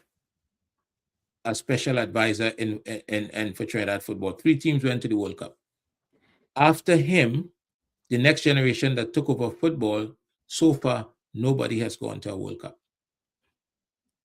Right? For me, that's a failure. And that generation have what we call education. A majority of them have been exposed to colleges and universities in America. They've been exposed to football, a lot of information. And for some reason, we seem to be doing worse than we did under his tenure. But I do think one of the failures I see in the Caribbean and other places is, and I see this in companies too, is the inability to create a really good succession plan, right? So, and that's what I was talking about with Meron Gordon. You would think part of that whole equation was, or that whole process and objective was, if he's going to be aligned with all these international coaches and multiple coaches in different periods of time, that he was being groomed to assume some significant role in coaching at some point. Otherwise, why you go through that process? Yeah, but is that enough though? But I'm saying it's part of the process. Hold on a minute. How many games does a national team coach in a 12-month span? No, but that's not my point though. Say my point. No, let me. Can I make? Wait, no. To assume the role as an assistant, you should have gone through some of that coaching process already. To get to the national team, you should have gone through coaching at a junior level and some other level to be able to elevate to that level. Yes, you have to. Right. So the question is, what was the process involved in getting to that point? That's the point I'm trying to make, which is I don't understand the succession planning that was being done because that matriculation, just like players do, is part of that whole process of you groom somebody. So if we want to be honest about it, right? And it's, some people may be listening and get upset. I don't think that there's a plan. I think there's a lot of patronage taking place. Okay. And patronage destroys the potential for anything good to happen because nobody's going to hold anybody accountable. So is that what we call links? That what you all call links. You see, I try to. You have to have links. You have to have links. He used a sophisticated term, patronage. It's a patronage. You have to have links. You have connection. Who you know is not who knows you. Maybe it's who you knows you. Who knows? It's not good. We have to always be trying to find the best person to do the job, the best people to do the job, right? And if we are not doing that, we always going to be putting people in place that does not have the capacity, right? That I mentioned one time in the past already that if you go and look on FIFA's website and you see, because it's there, you see where FIFA gives money to the MAs, they have to apply for the money. And one of the things that I noticed is that not a lot of those resources, very little, sometimes none at all, go into building capacity, right? Which means that a very small portion or none of that money is being used to educate people in what they do so they could become better and do it better. Yeah, but I always think that I use this term a lot. Do you know what good looks like? If you don't know what good looks like, then you won't know how to even put in place a strategy, put in place goals and objectives, and then have the ability to determine what you have to do to achieve those objectives. If you think I don't want to denigrate people who live in Jamaica, but sometimes people are in certain roles and they believe it's the be all end all and they know everything. And you engage them and you're just saying, you don't have the exposure you think you do. Well, and that's a good question you're asking. Do we know what good look like, right? I was listening to one of JD's show recently, and he was making the point that that people are frustrated with where Jamaica is at the moment, but Jamaica has actually done better this time around that they have done last World Cup qualifiers and even as far back as 98. I didn't look into it, but he was making that point because maybe I think context matters. Yeah, context does matter, but if you did better, you did better. No, if you went from 30-something teams to 48 teams, Jamaica finished the last time we were about 6. I mean, was it 6 or 7? I think we finished behind the top 3 perennial champions in this tournament, plus the Costa Rica. So Costa Rica, the US, Canada, Mexico, Panama, Costa Rica. I think we finished after those. I think we're behind those. We don't finish better this time. Haiti's ahead of us, right? Haiti went ahead of us. Panama is still ahead of us. Yeah. Costa Rica didn't make it this time.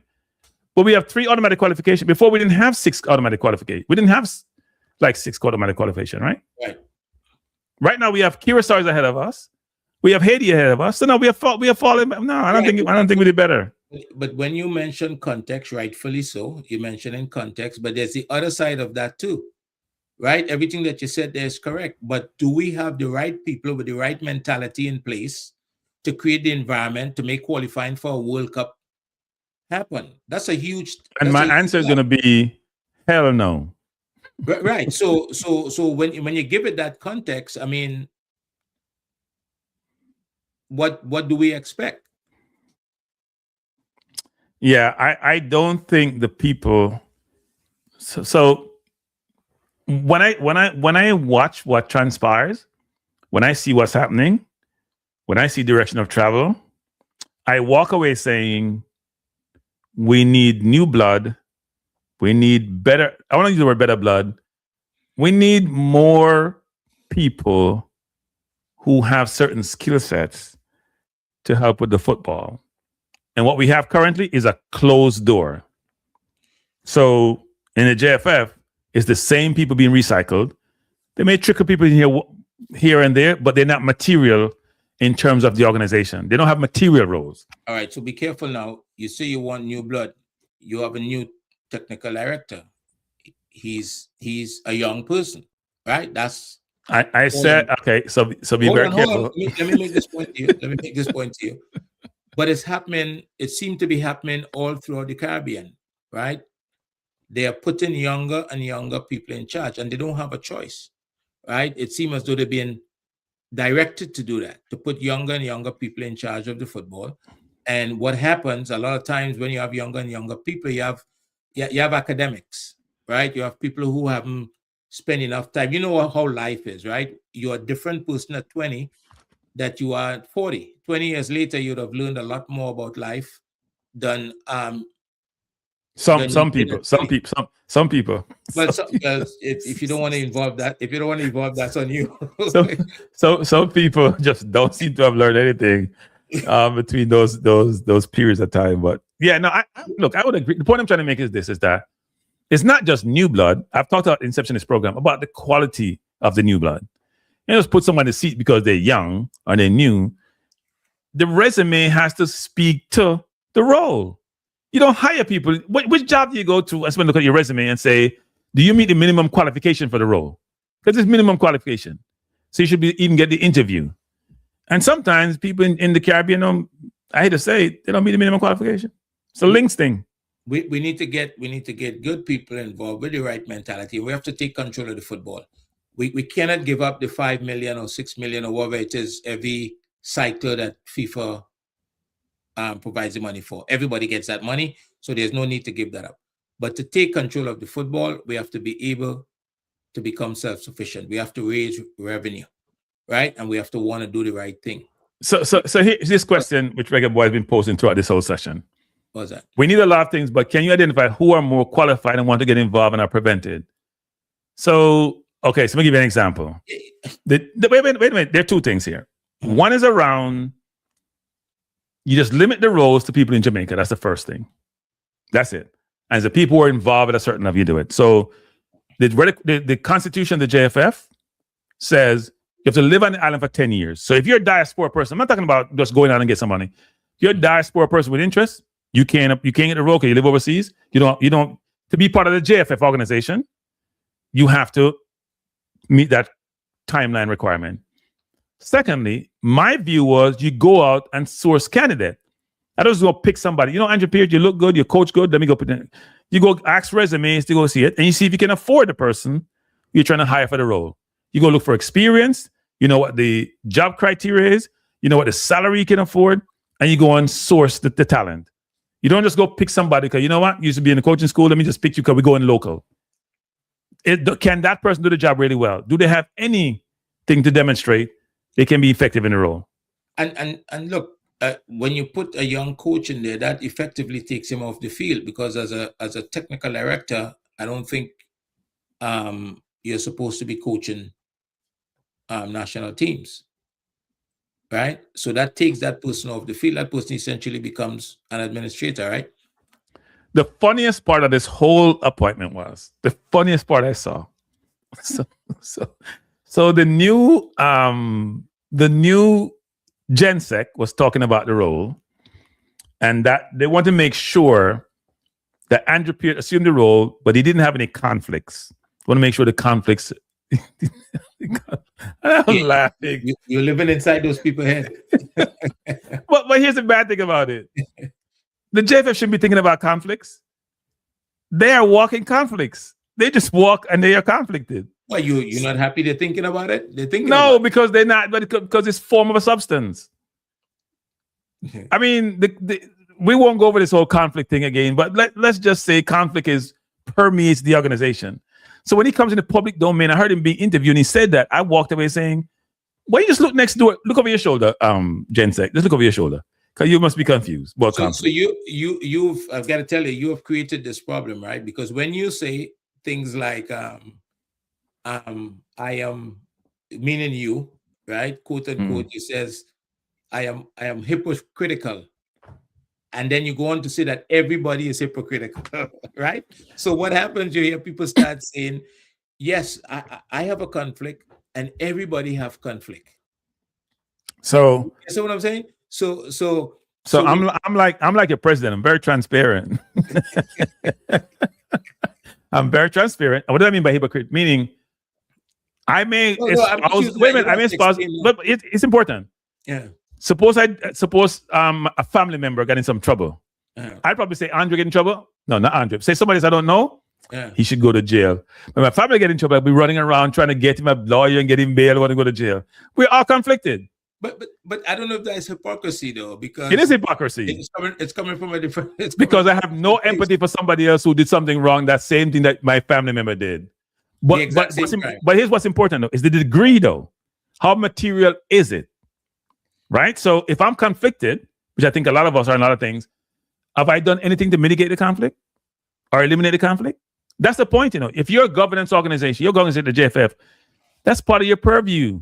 You're supposed to set an example. That's how you should operate. You have a governance structure, a structure that I have conflict, but let me try to mitigate this conflict. They've done nothing. They just accept it and move on. They allow it to fester and manifest itself and grow and become accepted, which is wrong. So I have a thing that I say to the players, that the young people that I come in contact with, and I think it kind of applies here in a lot of different ways. I think that's what's holding back the football. I say to the kids I come in contact with, if you don't have gratitude, if you're not grateful, all right, for what you have, it makes it very difficult for your talent to grow. You understand? Your talent cannot grow if you don't have gratitude. Essentially, is what I'm saying. So Reggae Boys Reactor has been difficult as usual. So Reggae Boys Reactor, my point is this: when people have openings in organization, they go out and source candidate. If the criteria in the JFF doesn't even allow that to occur, why would anybody even think about it? You do this all the time. You try to create this narrative and be protective. Like, it's not my job to go source candidate for the JFF. They don't even do that. Did they do a source candidate for the interim role? Did they source candidate for the role for the technical director? They just pick who they pick. They don't source no candidate. But so I don't know why you keep doing that. You come to these forums. Go ahead, Andre. Jesus. It's I think it's some of these to tell you the truth, I can't think of one federation president who has been elected who was involved in their local football. You see, that's not the some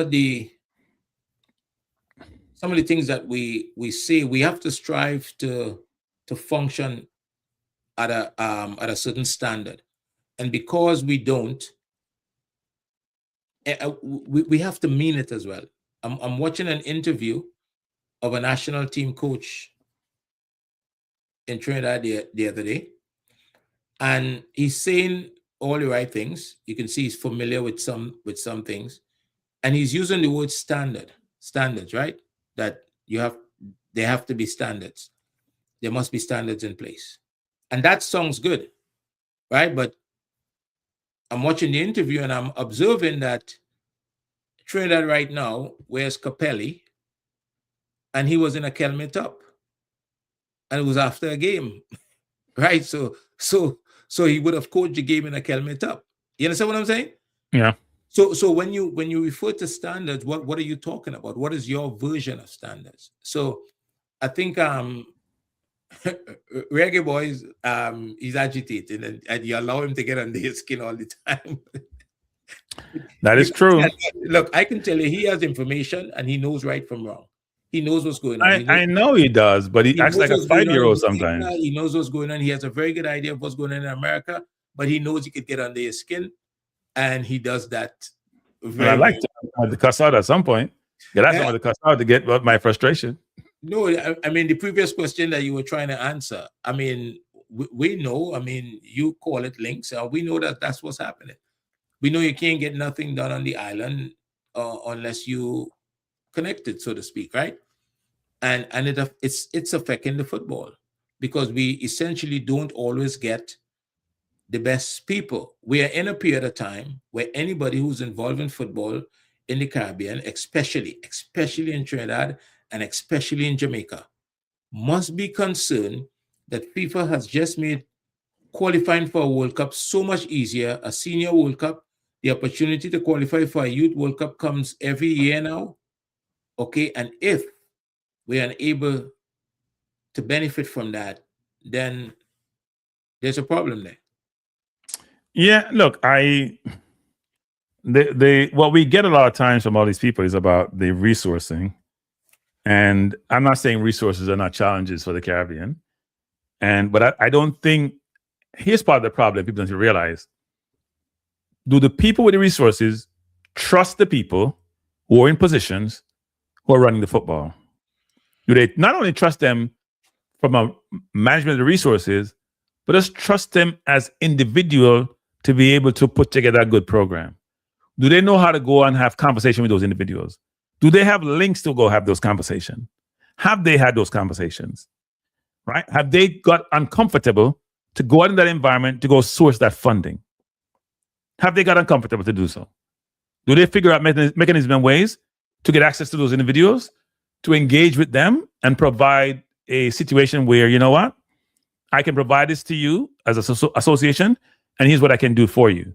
Because nobody wants to do anything for free. I keep saying, and you just had it up. If you build a strategic plan in the right way, I believe this because I've read about it, FIFA's put it out there. If you build it in the right way, the stakeholders would be part of the building of the strategic plan, and it would be easier for them to put their resources into football. I believe that.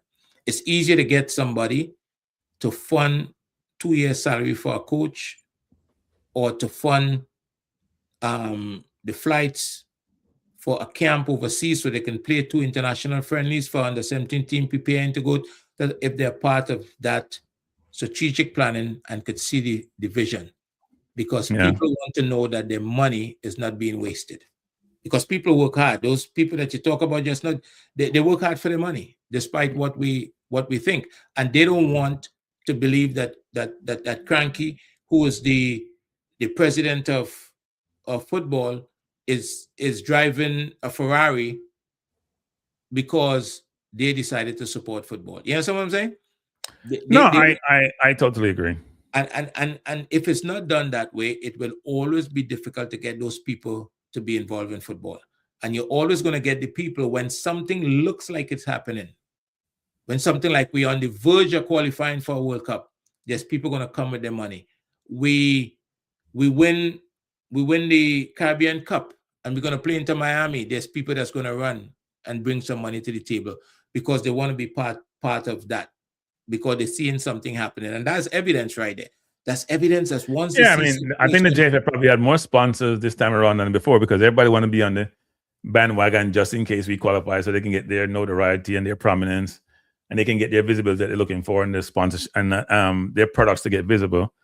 But how do you make that sustainable, especially now, given where things are? You can't just be in a World Cup year you're doing these things. So look at this second sentence here. Jamaica cannot afford to compete with the private sector for talent.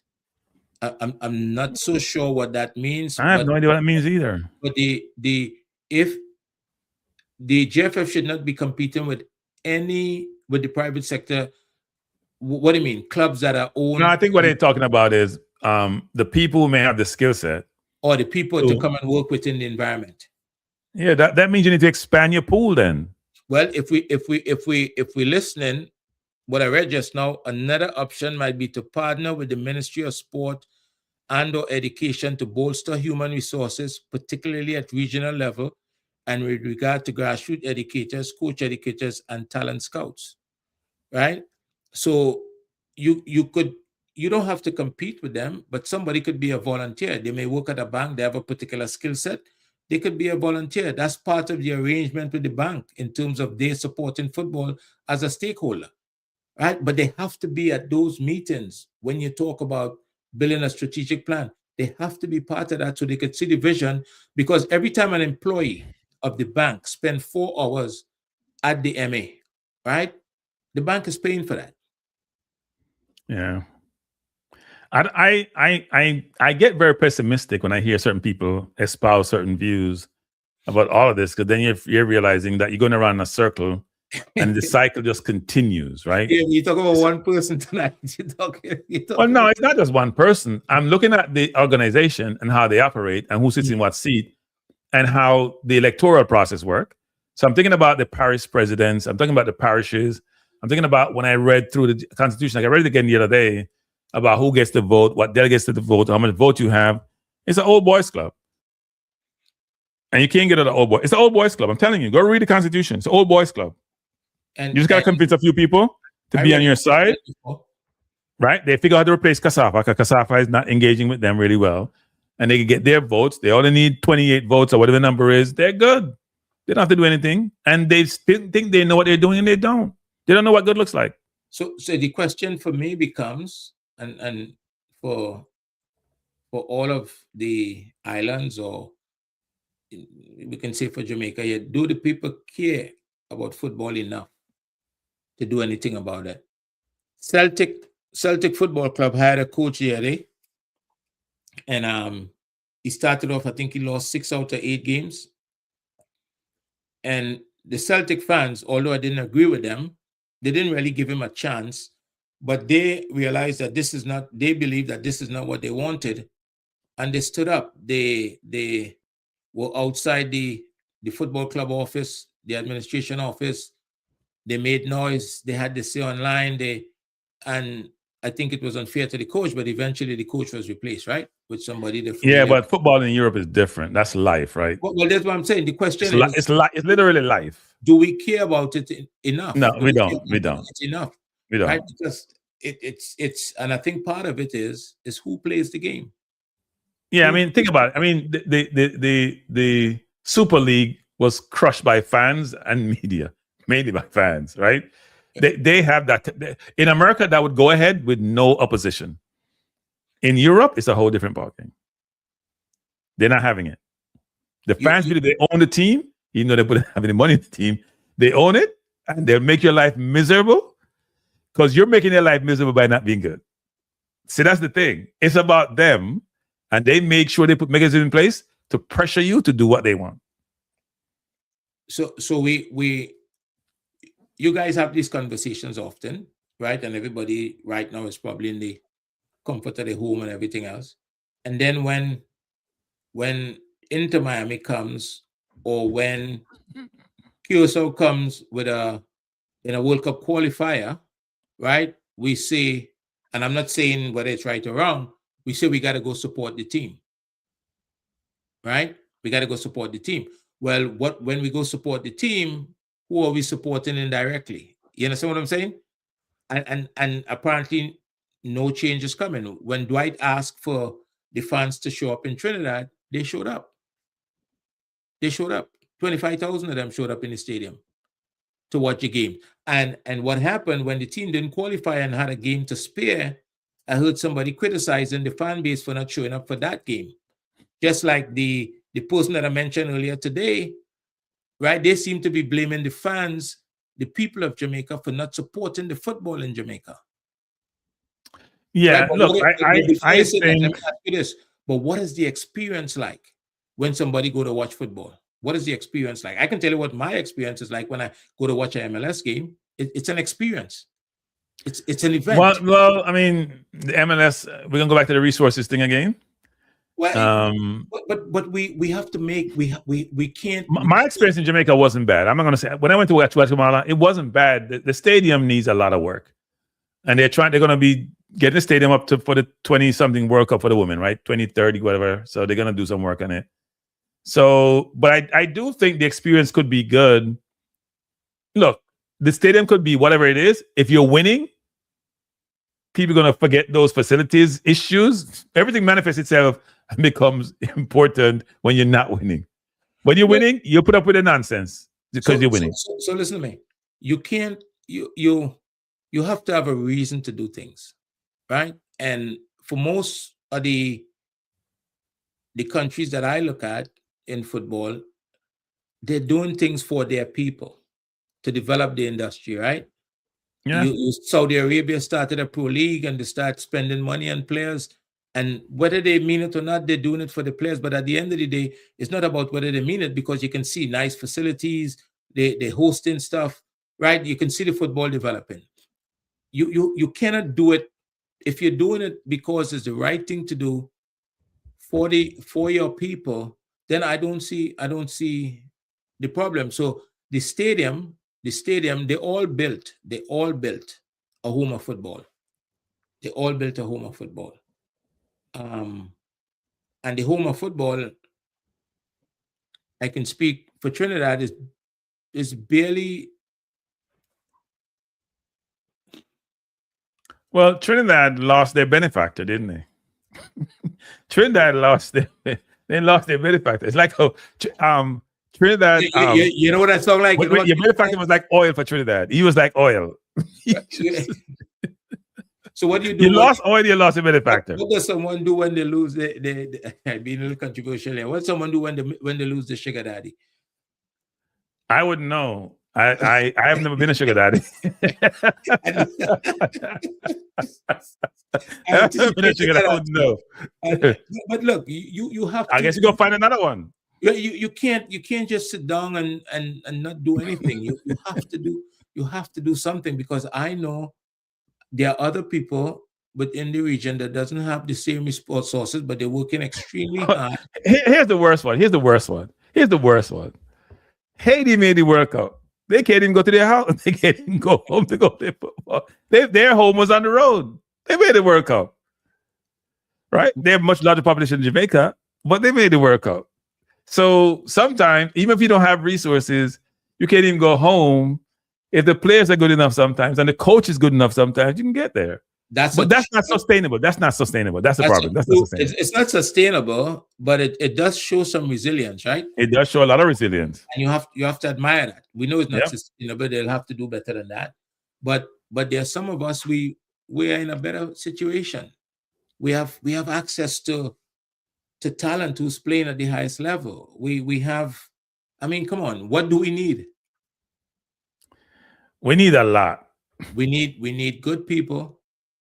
It's all about people, It's all about people. It is about people. It's always about people. Yeah, it's about people. It's about people. We need good people who's willing to put the children first, right? So when you talk about what you provide, I was talking to somebody today, and they were telling me about a hotel situation in one of the islands, right? And they talked about in order to get the people to do the right thing, that's, well, would you put your kids to stay here, right? And that changed the equation. We have to want to do for people's children a good a job as we are willing to do for ours. If we're not willing to do that, then we're in trouble. So Andrew has a job on his hand, and I think people need to consider whether or not he have the resources to do the job. I don't know him. But if he does not have the resources to do the job, then I don't know how things are going to change, how he's going to be able to do the job. Andrew, if you're out there and you're open to be interviewed, I don't have my access. I used to have the JFF. I would love to interview you, talk to you, Andrew, so you can talk to the people and tell us about your plan and what you're trying to achieve and how you're thinking about you're going to go about doing so. We don't have to get all the details, but we'd love to have you have a conversation in the public domain. I like the resume in some respects. I like the academic component. I don't like the lack of experience, but hey, it is what it is. He's in the role, so we got to support him because he's in the role. Right, he's a young guy with an opportunity, and you need to support him, but also understand that there's not much change that have taken place. Right, he's been surrounded with the same infrastructure. Right? Same infrastructure, same people. Because one of the things that is very important in life, people, and I always talk about this, which is in any job that you're in, especially when you run that job, you need what I call effective challenge. You need people around you with their own brain, with their own mind, with their own perspective, We can provide ideas to you and challenge your ideas. So you know your ideas, when you put them in play, they have gone through the right level of scrutiny, and you know they can be successful. You can't just have yes people or people who are afraid to challenge you because of the role you have, or people who don't have the mindset and the perspective and the intellect to provide good perspective that you can leverage, that you can assess, you can compare to your own ideas. That's very important. And my hope is that Andrew will surround himself with good people to help him be successful. We have to work extremely hard to this is why it's important. When an MA with more resources, right? They'll have the Gen Tech, the technical director, they'll have administration, they have these departments. One of the things that they have that is being suggested, how do you do this job without research? Right? These MAs without what? Research or resources? Research, right? Oh, research. Okay. Yeah, they have a department or at least an individual doing research, which is very important, as you know, in anything that you do. You work in corporate, and you don't just go buy a stock, right? You do research, you do a technical analysis, right? You try to figure out why you're going to buy, when you're going to buy, why. I'm sorry, I disagree with that. I listen when Trump talk at Davos, and then I figure out if you're going to buy Greenland or not, I'm going to buy the stock. If he's going to take Greenland, then I short the stock. If he's not going to buy. Why are you always trying to cause politics in football? and in this moment, some people you don't interfere with. What I need to see is Trump's agenda as the way he's going to talk about it. So I can go buy a stock because the market moves when he speaks. But go ahead. Be facetious. So look, Flash is restating the sentiment. I believe 100% that if that shift is made, that we start to do things, we put the children at the center of everything that we do. We put the player. We start to develop individuals before we think about developing footballers, good human beings. I think that'll be a major shift. We'll get a major shift in the quality of footballers that we produce.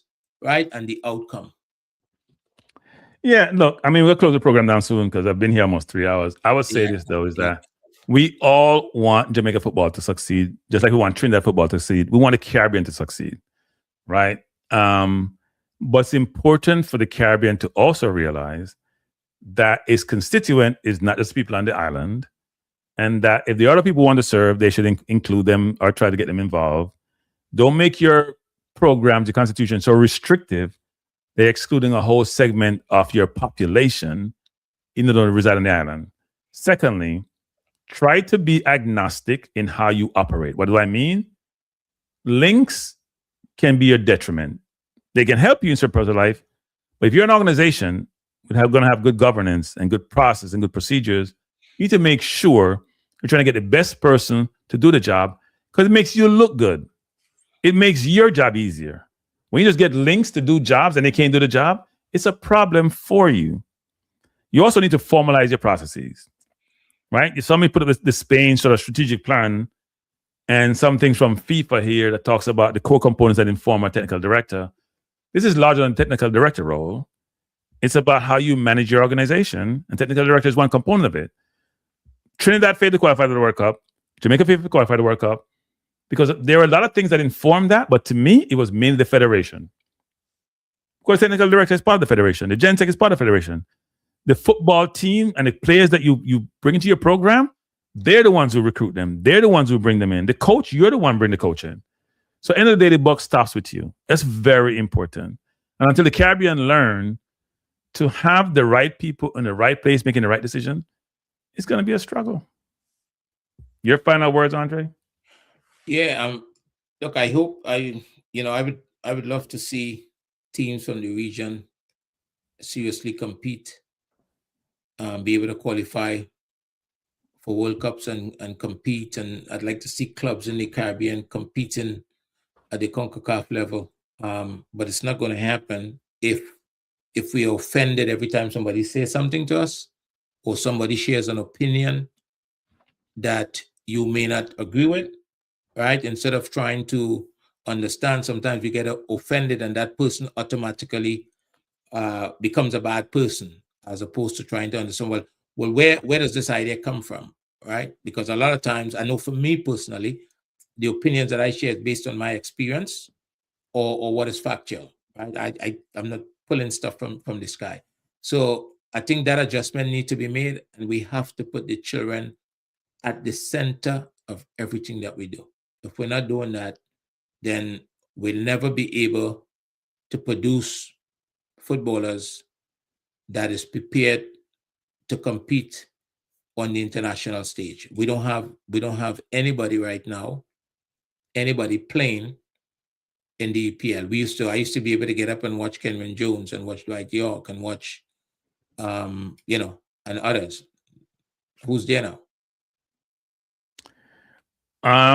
It's not much different from Jamaica in terms of locally born players. You may have some players like Rico Henry who's playing, but you're right about that in terms of the Ricardo Fullers of the world, the Baby Guards of the world, the Sheltons of the world. Not Peter, I think it's Peter. Yeah, I mean there were different players from Jamaica who played in the EPL, at least the EPL equivalent. Who some of them are locally produced. We don't really have that anymore. And the question is because we're falling behind in football. Why is that? Yeah, we are not developing. I mean, Bailey's the only one, and Bailey didn't really learn all this football in Jamaica. Go ahead. We're not developing players with not just only with the quality, but with the right mentality. If you look at the United States, for example, right, they have a lot of players. As time go on, they are putting more and more players into Europe, right? At one time, when you talk about going to Europe here, that was a no-no, right? You could lose opportunities when you talk about going and playing in Europe.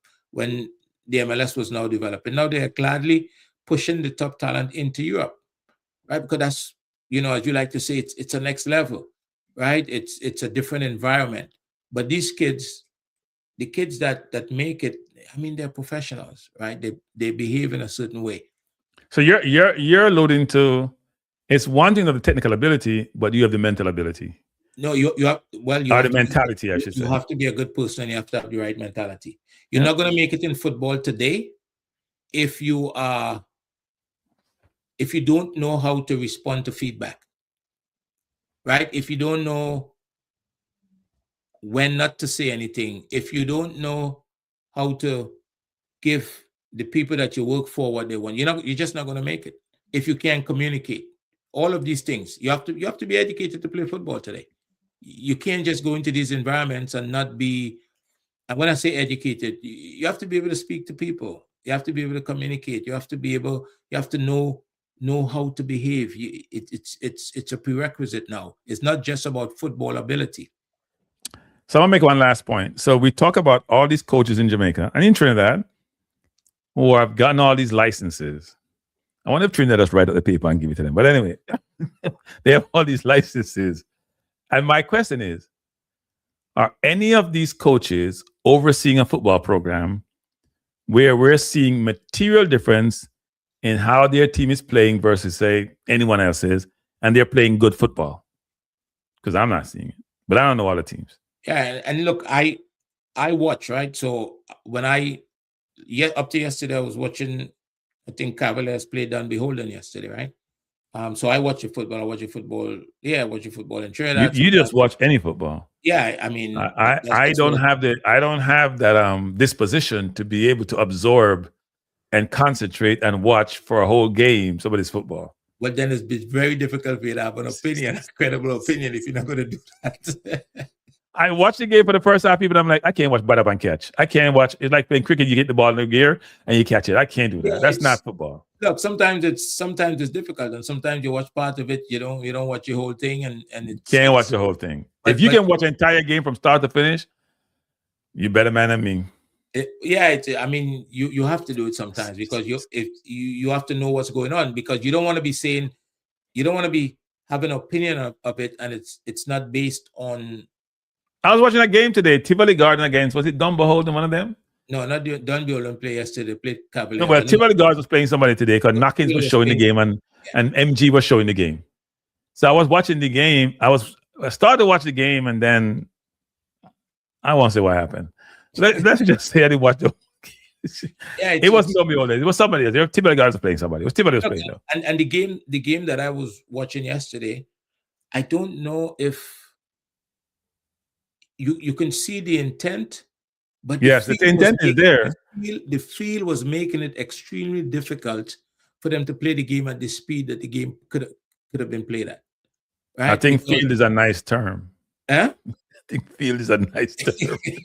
No, it sounds like there's a field like behind you in your background. So like in those fields, it ain't those fields, people. Different fields. Hey, it's not those grass fields in the background. That's where I just came from.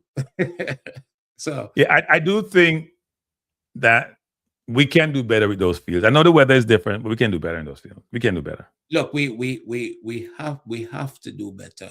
And if we're not going to do better, you're going to be 80 years old and still having this conversation, right? I can tell you, I'm not going to be part of it. Andre, that what you're making me. Andre has more tolerance for I'm trying to be nice for different levels of football. Put it that way. I don't have the tolerance. I don't have the tolerance. Look, I do football, and my life is football. My whole family is involved in football. So you have to watch football. You have to know what's going on in football. And look, there's something to learn in almost any environment, right? If at minimum you learn what not to do. You know, so what I'm saying, that's learning as well. So right. For me, I watch football because I'm always looking to see what I can get from football. I think as far as the region is concerned, sometimes I don't know why I watch, but maybe I'm addicted. I don't know. All right. Well, Andre, I do appreciate you coming on. This was your idea, by the way, to do a technical. This was your idea to do the show. I'm not taking credit for it, people. I did see the appointment of Andrew Peart. I'm gonna reinforce this comment, which is reiterate this comment, not reinforce. I want Andrew Peart to be successful. I want him to do excellent job in the role. The problem for me is I'm not a young man anymore, and now FIFA have this concept of what the program should be in 10 years. We can't wait 10 years. It's the outcome, but it's a long-term project. And they should have clear measuring criteria to judge the performance of the technical director, because it seems like JFF don't understand those things, right? They don't understand how you do the performance assessment and the criteria used for the performance and to provide feedback. Maybe they do internally. I don't know, but I've never seen it. But anyway, my hope is that Andrew is very successful and Jamaica football can benefit. Trinidad is a technical director also. I posted his name on the board today, and hopefully he's successful also. Well, I heard that Andrew's a good person. So that's one of the requirements. Yes. So, all right. Thanks, sir. Appreciate it. Good night, everybody. Before you go, if you haven't done so, please hit the like button. Please share and subscribe and tell other people about the channel. And by the way, people, for those of you who are saying, I've now become Maverick this and I'm Speed this, my job is not to make enemies with people. I may criticize people. I may provide my perspective, but I'm not trying to make enemies. I will speak to anybody at any time in any place, no matter who they are, and no matter if our perspective and our opinions differ, because I think most of us want the same thing. We want the football to be successful. We want Jamaica to be successful. And as I mentioned today on Maverick's program, before I go to the last thing, which is none of the U.S. is put Jamaica on that 75 country restricted list. I hope Jamaica wake up and realize that it can't just rely upon a superpower for its existence. Because half your GDP comes from this superpower and they decide to sneeze, you're in a lot of trouble. And that's what's happening now. So we export human capital, and unfortunately, that's now restricted. You have no idea of the timeline if that's going to change. You have to pivot, create industries, allow those industries to grow, be self-sufficient. China made a decision way back when. If you see where they were in the 70s to now, Singapore in the 60s to now, they wanted to be self-sufficient by 2025. They're close to it. At the same time, they're finding place to dump the products they generate. We have to figure out as a country what we want to do, how we want to do it, how we can be self-sustaining, export more, import less, educate our people, and hopefully we'll get to the right place. Have a good night. Peace out.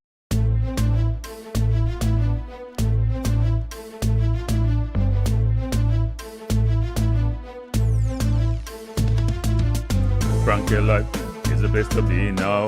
For the best sports talk and it's free, yo.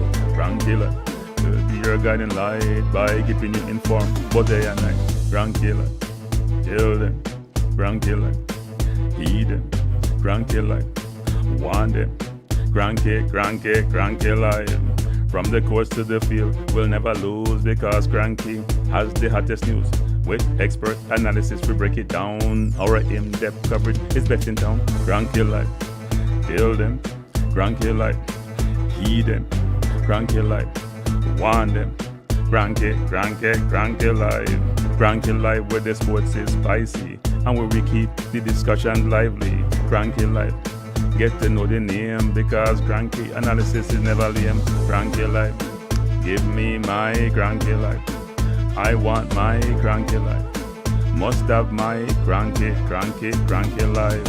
Whether it's football or track and field, you know Cranky is at the wheel. So join the journey through victory and defeat and subscribe and don't miss a beat of Cranky life. Tell them, Cranky life. Heed them, Cranky life. Want them, Cranky life. If you're from England or USA, from Kingston or Bombay, from Kenya or Canada, Lagos or Havana, visit Cranky Live. Tune into Cranky Live. Like up Cranky Live. Subscribe to Cranky Live. Cranky Live coming to you on weekdays. Cranky Live sometimes on Sundays. Pull up a chair and take a seat because Cranky will always bring the heat. Cranky Live. Me say fi tell them Cranky Life. Me say fi heed them Cranky Life. On them Cranky Life. Cranky Life will be around. Cranky Life is the best in town. Me say fi heed them. Me say fi want them. Me say fi heed them. Want them, heed them, want them. Cranky Life. Cranky Life. Heed them, want them, heed them. Want them, Cranky life. Cranky life. Heed them, want them, heed them, want them, heed them, want them. Cranky life. Cranky life. Cranky. Heed them, want them, heed them, want them, heed, want, heed them.